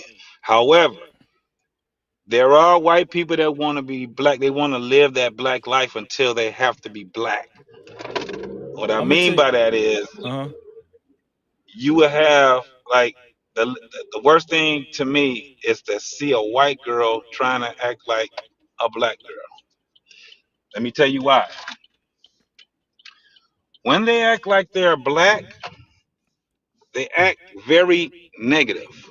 Uh huh. You've never seen a white girl acting like a positive black woman when she's acting black. However, on the other side, and I'm putting up the quotations with that, where when you see a black woman that hangs around a lot of white women Yes, sir.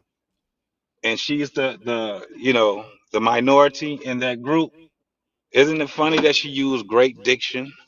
She wears her own hair. They call it code switching, right? I call it just acting. I mean, it's more positive on how she acts Okay. versus the white girl that have all the black female friends and Right. dating a black guy. They try to act more negative. They talk Mm-hmm. with broken English, knowing that they wasn't brought up speaking that way. Right.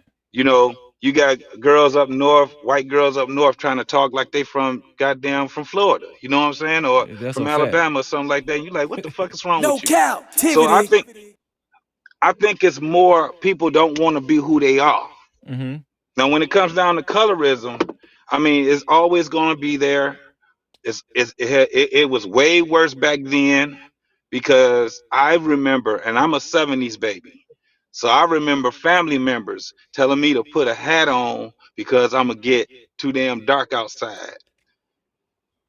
And when I got older, I remember hearing somebody say that, and they was like, we do get darker because I'm a dark skinned brother, and I get darker when I'm in the sun. Let me tell you what I ain't never had to do. I ain't never had to put no damn sunblock on because my melanin is a motherfucker, bro. So it That's activates.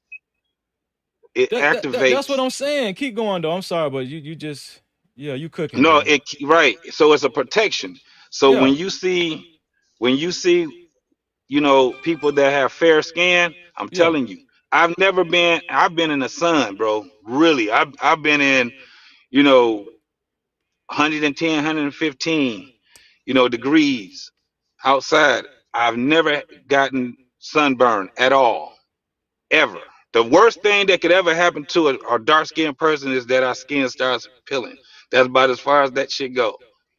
You know how we have to literally get burned by the sun itself in order for that to happen for That's us, right. not the UVs and all of that. So, to answer your question, man, it's always going to be here. You're going to have people that uses colorism, but I think it's just within inside. in of the black community. That's what I see. I've always, but I see it. It was way worse back then. The light skinned person got treated better. The light skinned girl, no matter if she was fat, no matter if she was, she could be the worst one. She still would get some dude trying to screw her just for the simple fact that she's light skinned. That's, you know. So I don't see it. I don't see it being worse. I think it's more of, I think it's worse where people are just trying to be who they try not to be who they are, you know, or what they were born. I don't think color has anything to do with it. Now, to that young lady that you had on there, I'm trying to see if because she looked like I've seen her before. It looks like that girl that used to go around calling herself the only dark skinned activist. I'm not Uh-huh. sure if that's her, but if that's her, that she's not a good example at all. She's not a good example at all. But I'm not sure if that's her. One thing I wanted to touch on that you spoke on in the beginning when you first started talking, we was talking about. I made a comment about white people. There are white people that want to be black. The reason why I said that is this: you look at people like the Kardashians. For I'm gonna tell you something. I might sound crazy for saying this, but I didn't even know they were full on white people. For a long time, especially when Kim Kardashian got caught up with Ray J and the sex tape and everything, just the way they carried themselves and their skin tone, they was tanning a lot. And they always associate themselves with black people, right? And so I wouldn't per se the Kardashians want to, what I'm saying? Whether I don't know, like at one point in time, I was like, do they want to be black? You know what I'm saying? Because it seemed like, to me, they blew up. They didn't blow up off white culture. They blew up off of black culture.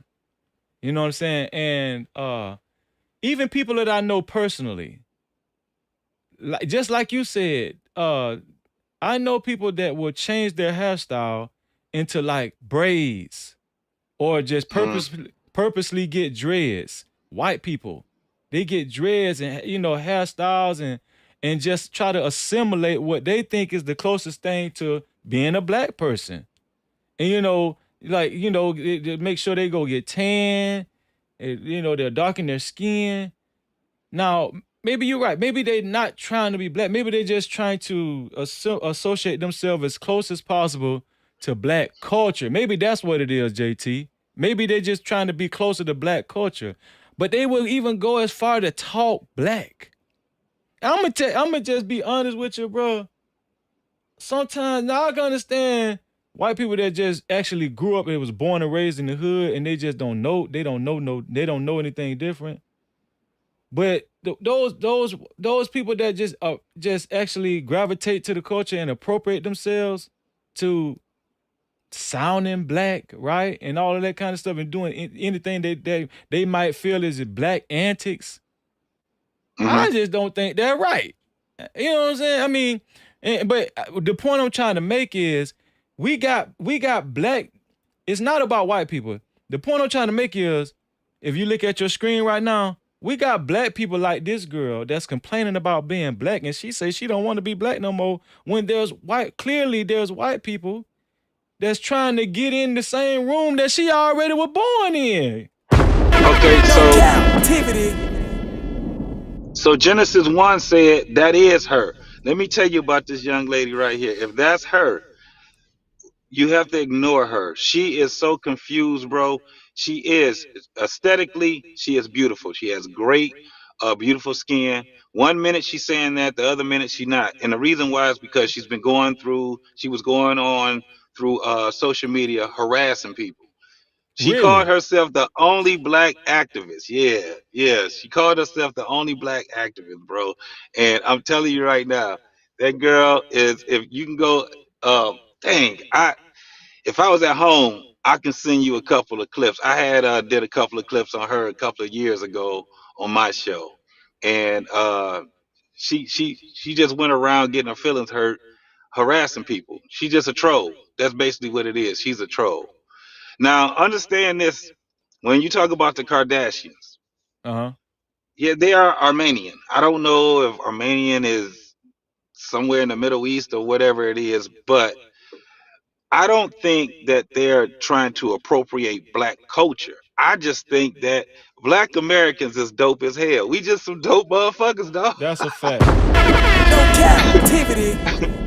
Come on, man. She was dating Reggie Bush. That was a dope guy. The nigga was an athlete, dark skinned, you know what I'm saying? Had his shit straight and he had swag. Look at some of the dudes that they were attracting. They were attracting these black guys, man, because we got a style to ourselves, man. I don't give a damn. I'm talking about American black men. We got a style to ourselves that's so fucking dope, bro. We know it. That's my thing. We know it. That's why we ain't never had a problem with getting any woman in the world. You go take your ass anywhere in the world, bro. You're gonna have somebody that's gonna actually like you. I don't care if you're a nerd black dude. You can be a nerd. You can be a nerd and you can go over in any country, and if you got enough confidence to talk to some women, they gonna fuck with you because you dope. We Man, that's always been dope. that's a fact, bro. That's a fact, man. And that really, to be honest with you, JT, me and you connected right at that point because that is the main reason why I decided to do this live stream. You know, because I wanted people to watch this live stream and take a lot from it, especially Black and Latino people. We're dope, man. You know what I'm saying?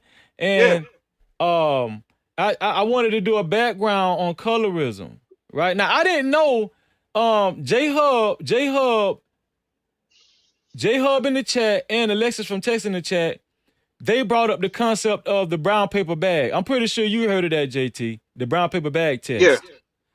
yeah, So, but I did not know the reason why they even made the brown paper bag test. It was for people to pass on if, they were going to be able to enter into churches, nightclubs, and fraternity. I didn't know what the brown paper bag test was even for.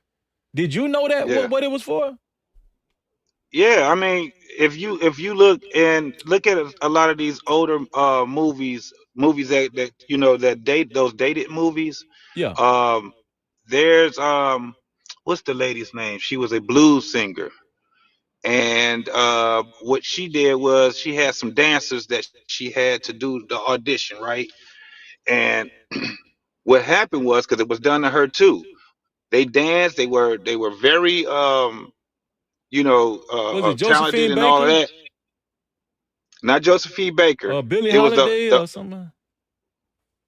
Billie Holiday had to deal with it, but this one was Queen Latifah played her. Okay. I think Queen I know who you're Latifah talking about. played her, and Monique played the lady that was that Queen Latifah's character was the protege of. And what she was doing was giving these young ladies that was dancing for her the brown paper test.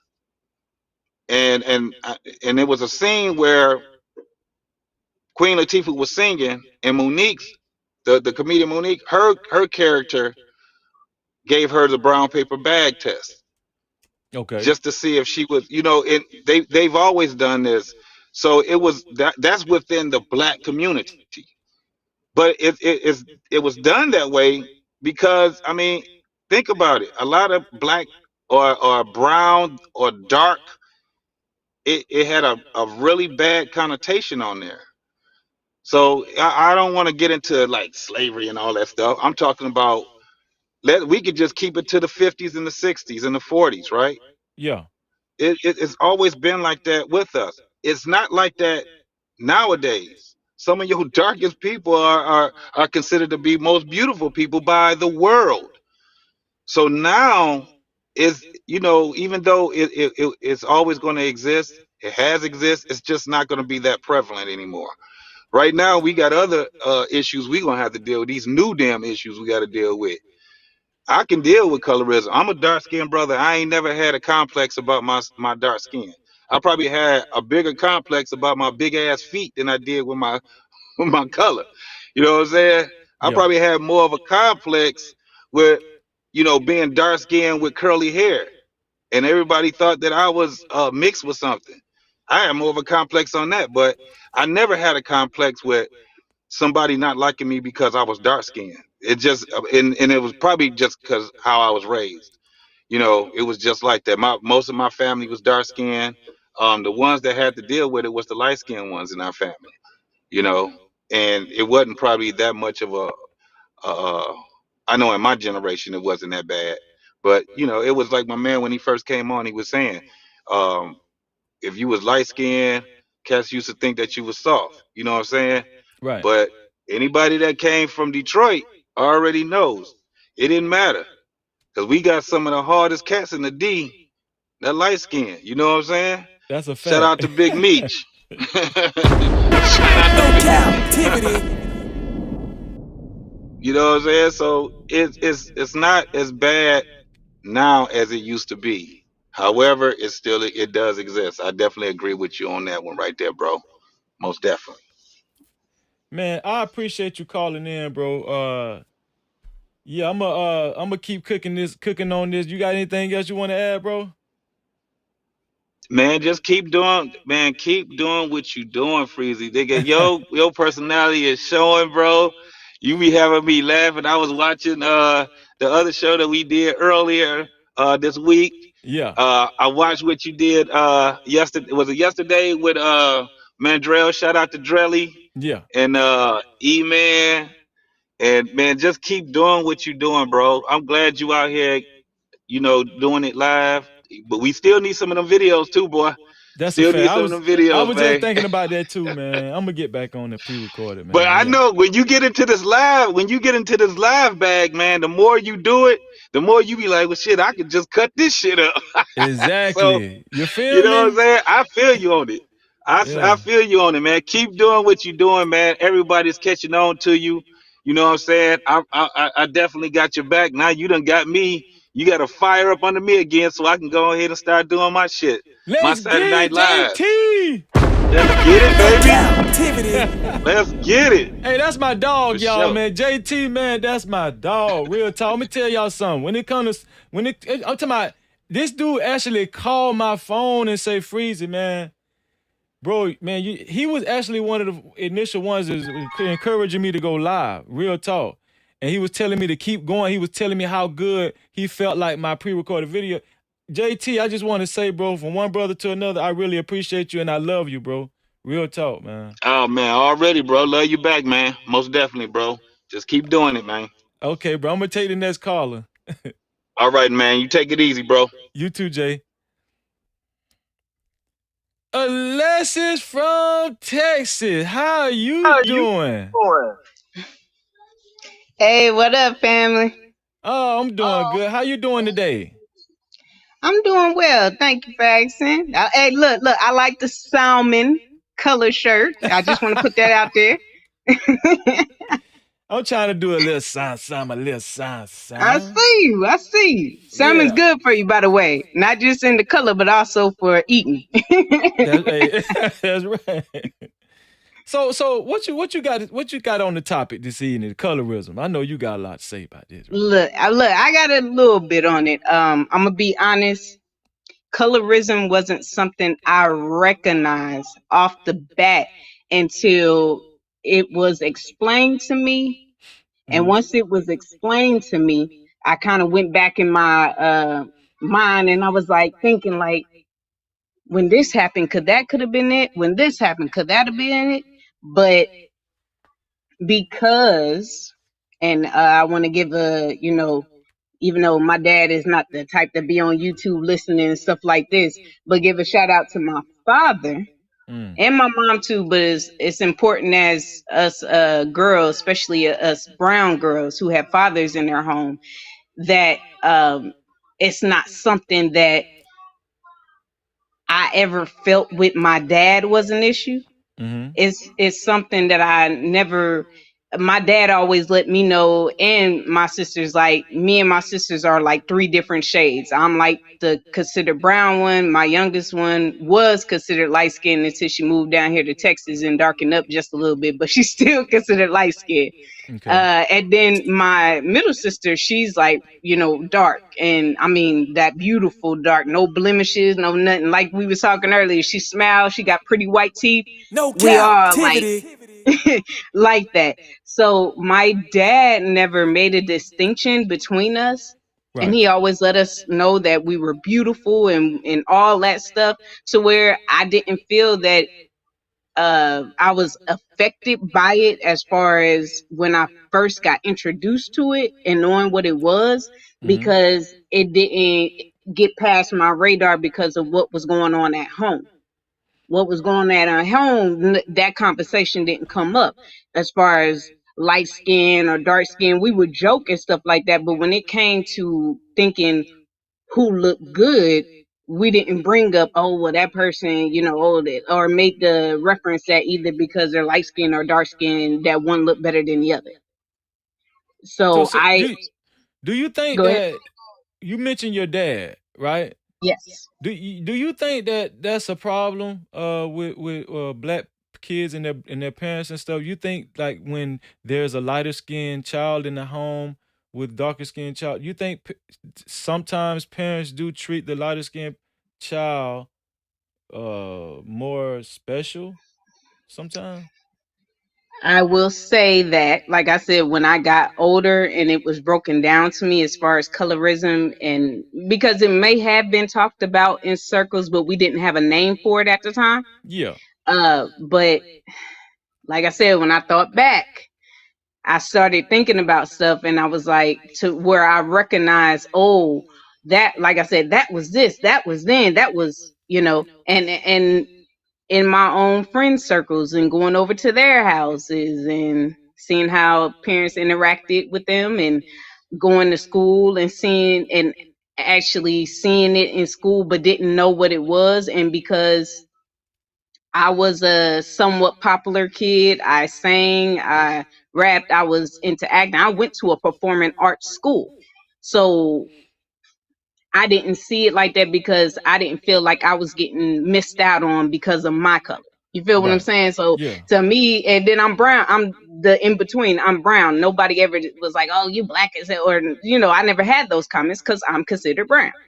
But Yeah. thinking PK. about it, because like I said, I went to a performing arts school. I auditioned for stuff. I did a lot of different things, and then I started, when it got brought to my attention, like I said, I started thinking about that stuff. Like, oh well, maybe that's why. Maybe, and not just for me, but for other people that I knew that was doing stuff and they got skipped out or skipped over on. And I'm like, damn, you were the best one, and and thinking about that stuff.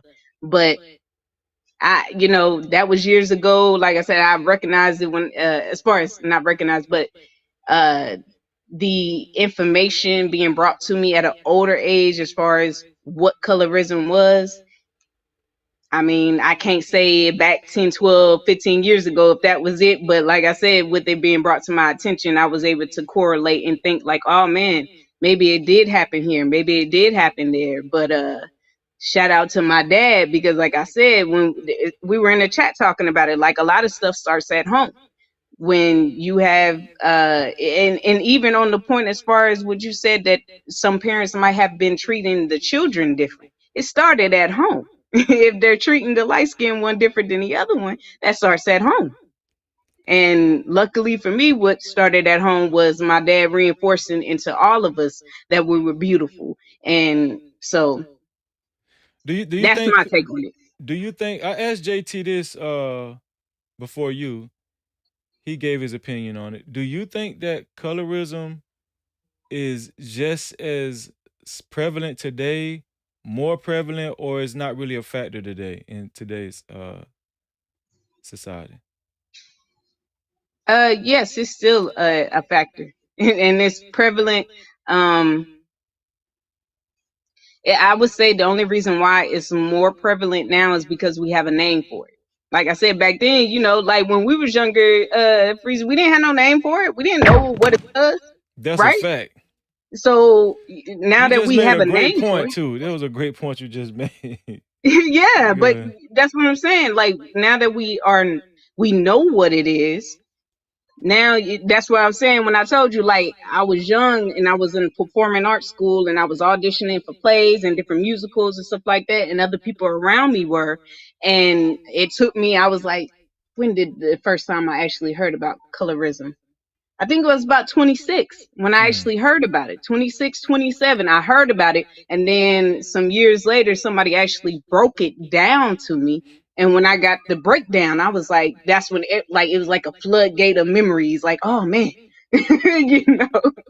So I like I said, I think it's more prevalent now because we have a name for it, and Mhm. people can recognize it, and it just is what it is. And I was listening to JT because I was on my way home from work, and we was in the car, and I heard him. He had made the comment about the light skinned girl, Right.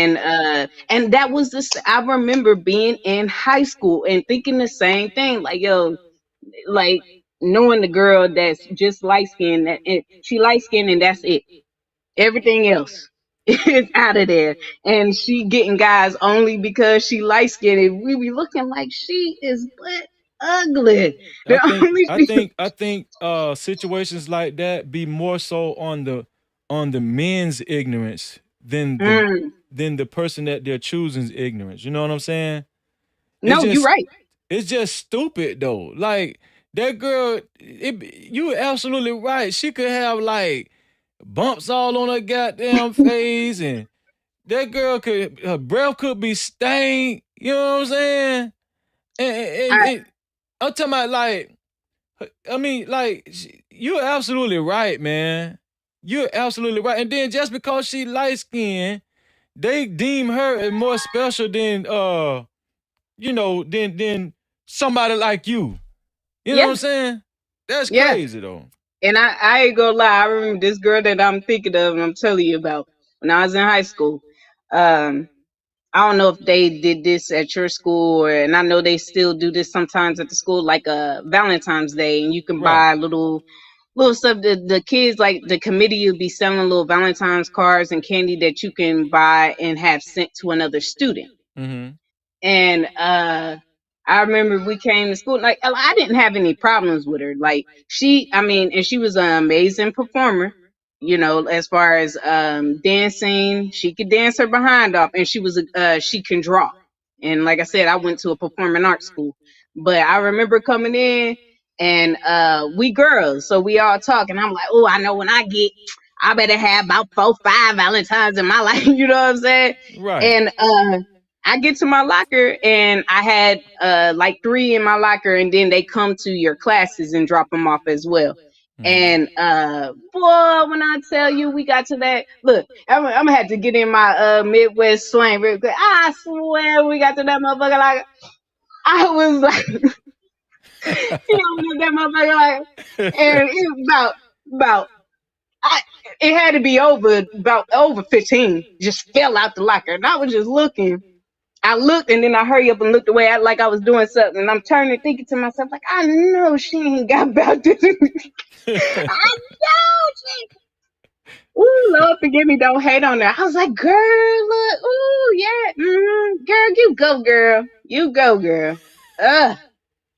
When I got home, though, on the block, because that's what we call where my grandma was, and all my cousins and all, when we got out of school, even though none of us lived there, Mm-hmm. all of our parents had it set up to where we got dropped off over at the block. And we get off the bus. That's the first thing I told my cousins, because we all carrying, because they had at different schools too. They was getting their little stuff too. We all carrying our stuff. I was like, let me tell y'all. But That's crazy. again, I mean, and I knew, like, I was conscious enough to say, oh, she's light skinned, but we didn't have a name for it. We Right. didn't know what it was. So Lexus, man, I really appreciate you coming up and contributing to this show. You always give a great perspective, man. For real. no problem. I got a caller behind you. Do you have anything else you want to add to what you were saying? Nah, man. I appreciate you letting me come up and speak my opinion and give my thoughts on it. But other than that, I mean, Every time. You know you welcome. hey, Come but on now. just though black is beautiful, that's about it. That's a fact. No Y'all heard what my dog captivity. Lester said. All right, Lester, I'll see you later. Hassan, how you doing, bruh? Hassan, are you talking? Yeah, I'm I talking. can't hear you, bro. You muted. Can you hear me? I can hear you now. Yeah, I can hear you now. How you doing, Freezy? How you doing, man? I'm doing great. So you been paying attention to the subject matter today, right? The topic of the show, right? Yeah, yeah. Racism, skin color. I Look, know these. that I know that you're primarily Middle Eastern. Now Yeah. I went over colorism earlier, and I found out that colorism does not only exist with black and Latino in the black and Latino racial groups. It also exists in Asian racial groups. I want to know, does it exist in the Middle Eastern community? Well, for Cause you're example. primarily Middle Eastern, right? Yeah, yeah, yeah. Does Yeah. colorism? Do you guys have an issue where the lighter your lighter skinned Middle Easterns kind of degrade the darker skinned Middle Easterns? Is that a thing? Depends on the tribe, really. Like for example, in Iraq, in the southern part of Iraq, we have a lot of dark skinned people, but usually um, like it's not a problem. It's most like tribe problems. Like if you go to Africa, for example, Africans look down on other Africans. Okay. Why? Because of different tribes. Like this tribe is better than this tribe, and these problems we're always gonna have it. Like racism is not gonna go away. These BS stuff is not gonna go away. It is what it is, you know. It's always, but now it's just they do it in a different way. Like they're insulting you, but in a different way. It's not like the lady saying monkey and all this stuff, you know. So this garbage always gonna happen, no matter what. But y'all don't have a problem with, like, let's just say let's say somebody of your color, you're a lighter skin, you have a lighter skin hue, your color Yeah, as far as like Middle Eastern. I know there's dark skinned Middle Easterns too. yeah, yeah. There, There's a lot of dark. there's not like a, you know, like a discrimination when it comes to the skin color in the Middle East. No, not really, because Okay. not like it. Y'all a little different over there though. Y'all different, man. Yeah, yeah. But they'll still ask you what tribe are you from, stuff like that, or Okay. what religion they play a part. But yeah, the skin color, because in the Muslim world we have all types. We have light skin, black, white, brown, Asians, all types of people in our religion. You know, But you so know we don't what? look at. What were you saying? What were you about to say? I said we don't look at the skin color. That's what I'm trying to say. You know, I'm guessing that y'all don't look at the skin color like that. It's not a real problem. And you know, you actually revealing something right now on the show. What I'm gathering from what you're saying, like I'm thinking that because you know, I brought out earlier that colorism came from racism, from slavery. When especially when it you know, when it's dealing with black people and Hispanic people. Yes. I know you guys participated in slavery, but Yeah. Yeah. Yes. y'all was the motherfuckers that had the goddamn slaves. No captivity. Right? Yeah, yeah. Slavery was an old, ancient thing. It's like nothing Yeah. new. Everybody participated of it, and it was the Africans selling to the other, like the Northern Africans, Southern Africans, Right. selling their own people. You know. So Well, yeah, I like wouldn't this. say. See, that's a misunderstanding. People always say they were stealing on people. Remember what you said earlier? It's tribal, Yeah, right? yeah. It's So it's tribal really stuff. not their own people. It's just different tribes, you know. Yeah, yeah. Like within their own, like for Yeah, example, if you go to Nigeria, there's probably like 500 different tribes, or exactly. If you go to Uganda, there's like another 300, Right. and so on and so forth. You You know. know, I hate when people say that though. I hate when people say, you know, yeah, y'all don't need to talk about slavery because black people were selling their own goddamn people. That's a motherfucking lie. No captivity. I don't, I know you ain't mean Well, nothing, but I'm just saying, like, when people say that, it just let me know they don't really know history, you know. yeah. At that Everybody, time, it wasn't about skin color. It was about what tribal community you was a part of. It was different people. You feel what I'm yeah, saying? yeah. So, And you're not even going to sell. What was not going on was people of their own tribe selling people of the same tribe. No, if me and you are the same tribe, Hassan, we gonna go. If me and you are part of if me and you part of the damn the porterhouse steak tribe, we gonna sell the motherfuckers the goddamn hamburger tribe. You feel? No captivity. Me and you porterhouse. If a hamburger tribe come fuck with us, we gonna sell their motherfucking ass. Shit. This one here for the thug. You know what I'm saying? yeah, I know what you're saying. And even back then, the slavery when they used to buy them, each one's for. Do you know even white people used to be slaves? Like in Europe, white people is for fighting. This person for cleaning or cooking. You know, Right. each it's crazy stuff. But yeah, everybody participate. Even right now, you know, there's a slave market going on right today as of 2023 in Libya right now, Yeah, and in Libya. there's Yeah, I heard about it. It's gruesome, bro. That's crazy to me. That shit. That's crazy, bro. and also don't forget that the underground sex trafficking, that's kind of slavery too. I Oh mean, yeah, yeah. Most so that's definitely. still yeah, that's still going. So it's still going on, but no one's really paying attention to it. You Yeah, know. no, they're not paying attention to it because there's powerful people making money off that shit. You feel me? Well, No captivity. well, it's like they say, everything is money these days. That's right. Everything. If you know what you're doing and know what you're talking about, you can turn anything to money, money. You know. That's right, So man. That's right, man. I know it shouldn't be like this, but hey, it is what it is. We can't control it. We can try to stop it, but it's not gonna stop.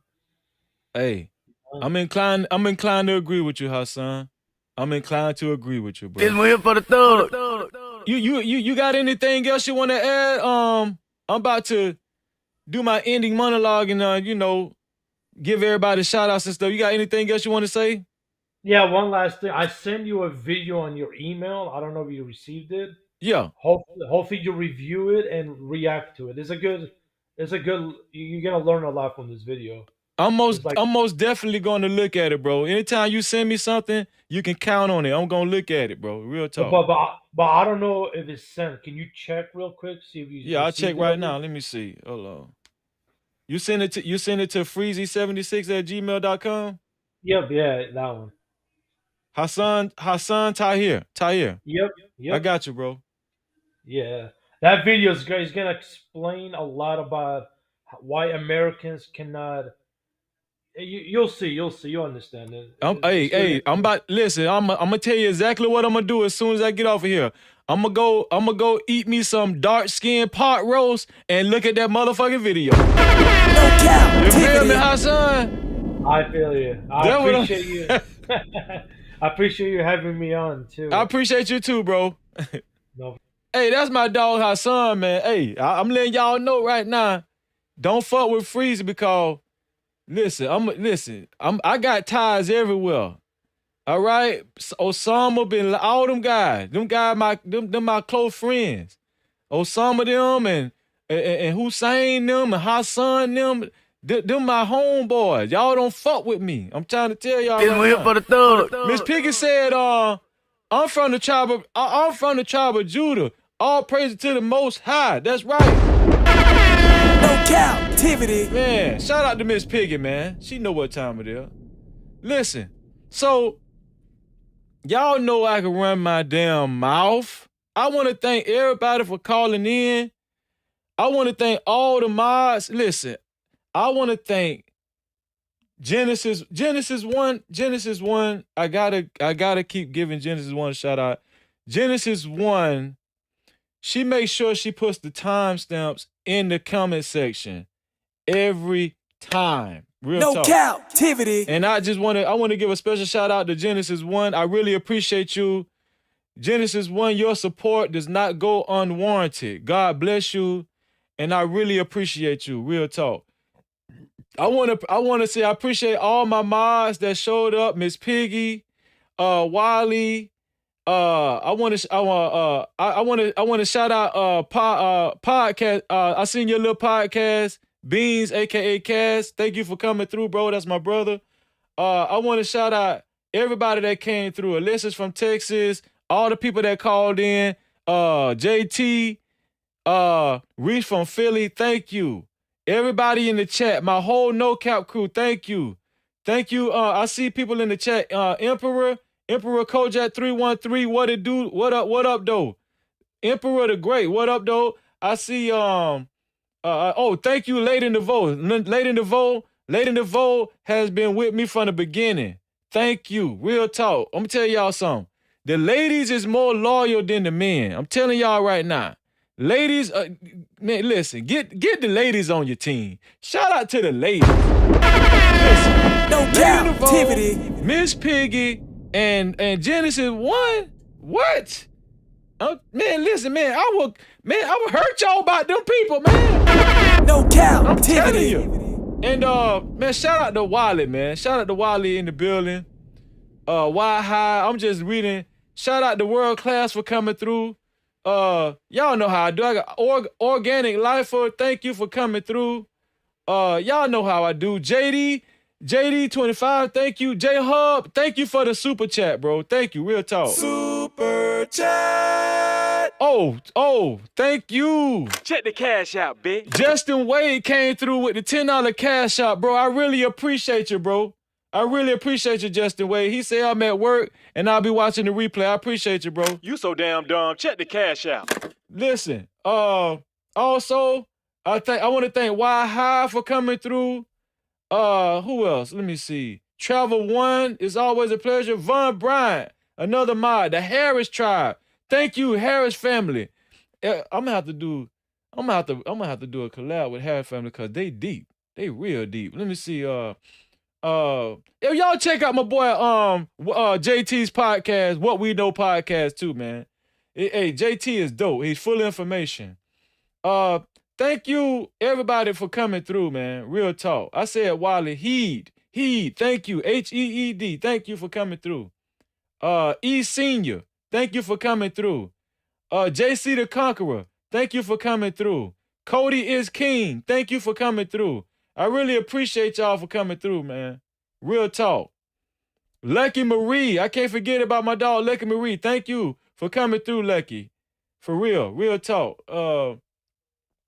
I'm trying to find, I hope I got everybody. I'm trying to get everybody. I don't want to miss nobody. I don't want to miss no damn body. Real talk, because let me tell y'all, Tyrone Church. That's my dog. Tyrone Church, man. Tyrone Church always, man. That's my dog, man. He always coming through for you, boy, man. Real talk. Lil Kiki, I said Lil Kiki. She got to be from Florida. Thank you, Lil Kiki, for coming through. Real talk, man.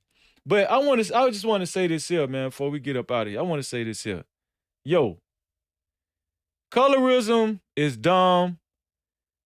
Dark-skinned people are beautiful. Pecan tan, we already know what pecan tan looking at. You look at your boy Freezy, huh? And also red and high yellow. Really, I'm giving y'all a class on black people. Okay, we got the dark skin, pecan tan, red, yellow, and high yellow. It's 5 phases to this shit. It's 5 phases to black. Dark skin, pecan tan, red. Hold on, let me start right here.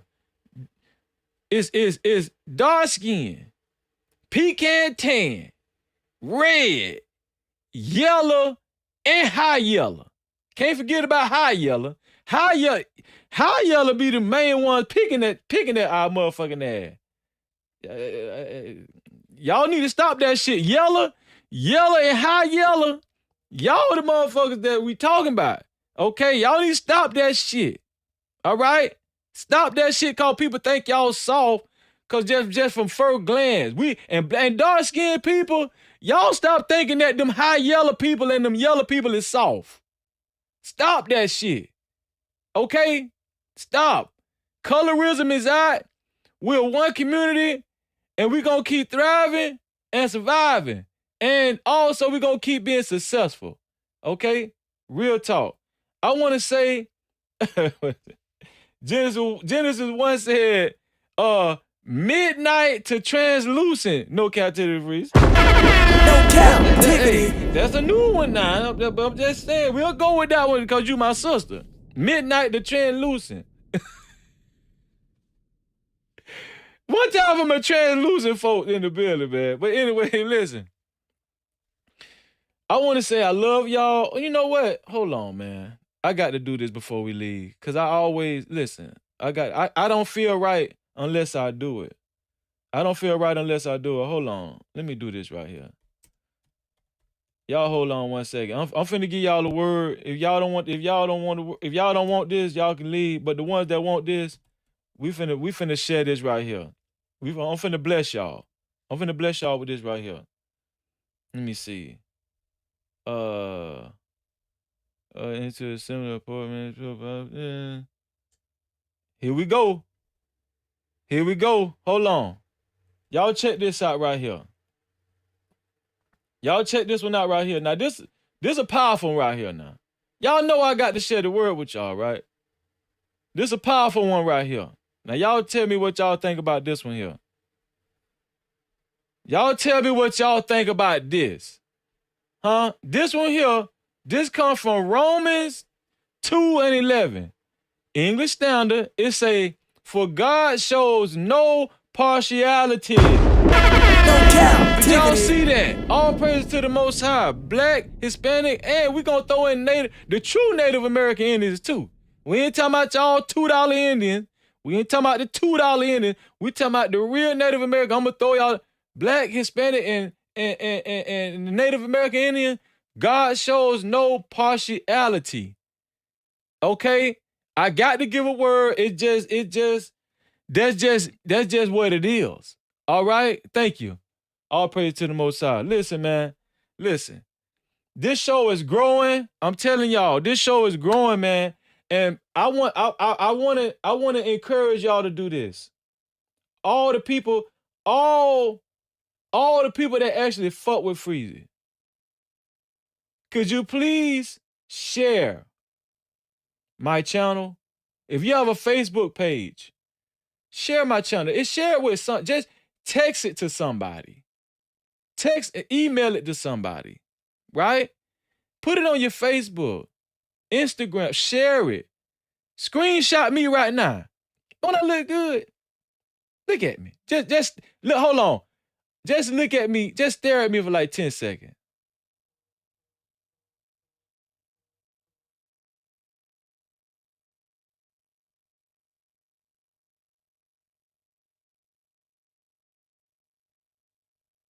Why wouldn't you want to share that, huh? Come on. No captivity. Come on now. Why wouldn't you? Come on, share that. Share your boy Freezy.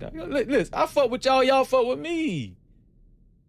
You feel what I'm saying? Come on now. Let's do this, man. But listen, I want to say that I love y'all. I've started a new thing. I did my second late night with Freezy.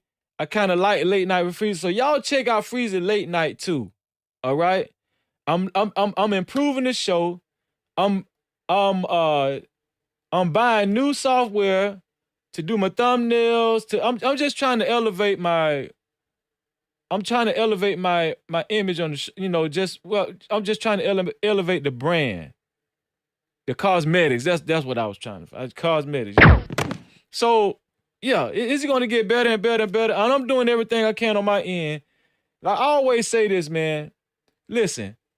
I don't like to talk about how much I pay for all the equipment and all that, but this shit cost money, man. So I really appreciate all the support. When you share my live, I appreciate it. Especially the monetary support too. I appreciate that. And I appreciate everybody just showing up. I really do.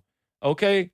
And so it's one thing I was gonna say. I was gonna say, yeah, so everything, your contribution does not go in vain.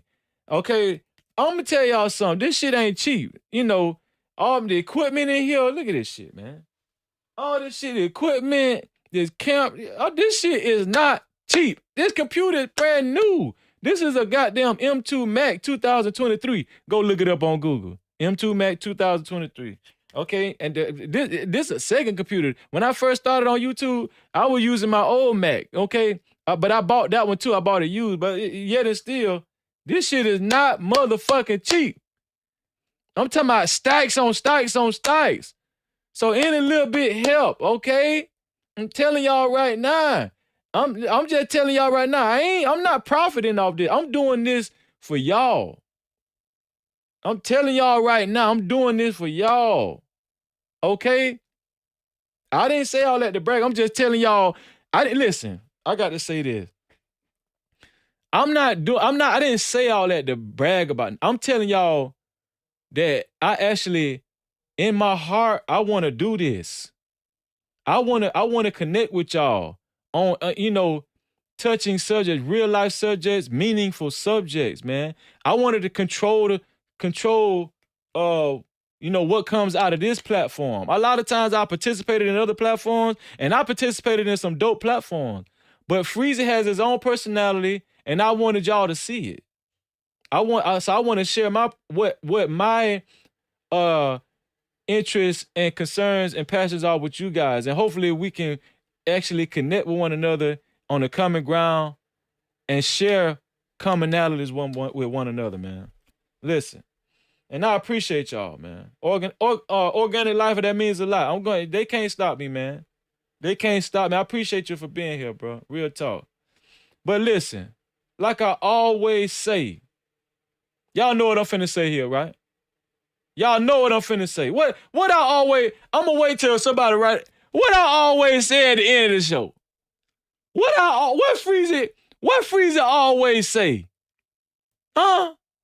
If y'all been, see, we got some veterans in the chat. I wanna know if y'all know Freezy like I think y'all know Freezy. What I always say before I get the hell up out of this bitch. Huh? I'm gonna wait. I'm gonna see if somebody know what I always say. Huh? To what? Let me see if one of y'all know. Let me see if one of y'all know.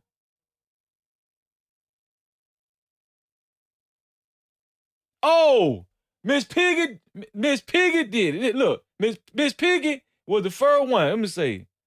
Miss Piggy said, "Freezy say tough." Let me go out. Let me go out like this.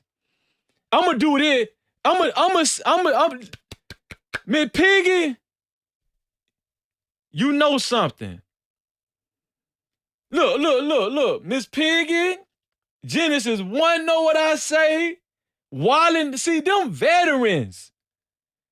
Genesis 1, Wildin', they veterans, man. I'm gonna leave it here with y'all. To free yourself, you must heal yourself. And until the next time, we out of here.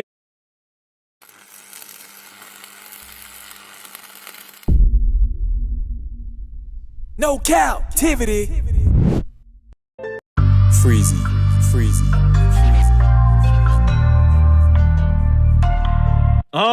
Y'all thought I was gone, didn't y'all? I know y'all thought I was gonna see I do that to y'all to see if y'all gonna be on point. I do that to y'all to see if y'all gonna be on point now. Now y'all share my goddamn channel, share my damn video now. Tired of this shit. I'm tired of this shit, man. All right, I'm going for real, man. I'm gonna get the hell up out of here. I'm finna go eat me some dark skin pot roast. Listen, I don't want no light skin pot roast. If you got light skin pot roast, keep that shit over there. Okay? I don't want no goddamn light skin pot roast. I'm finna eat me some dark skin pot roast. All right? Now I'm finna get the hell up out of here. But remember this. To free yourself, You must heal yourself. And until the next time, we out of here.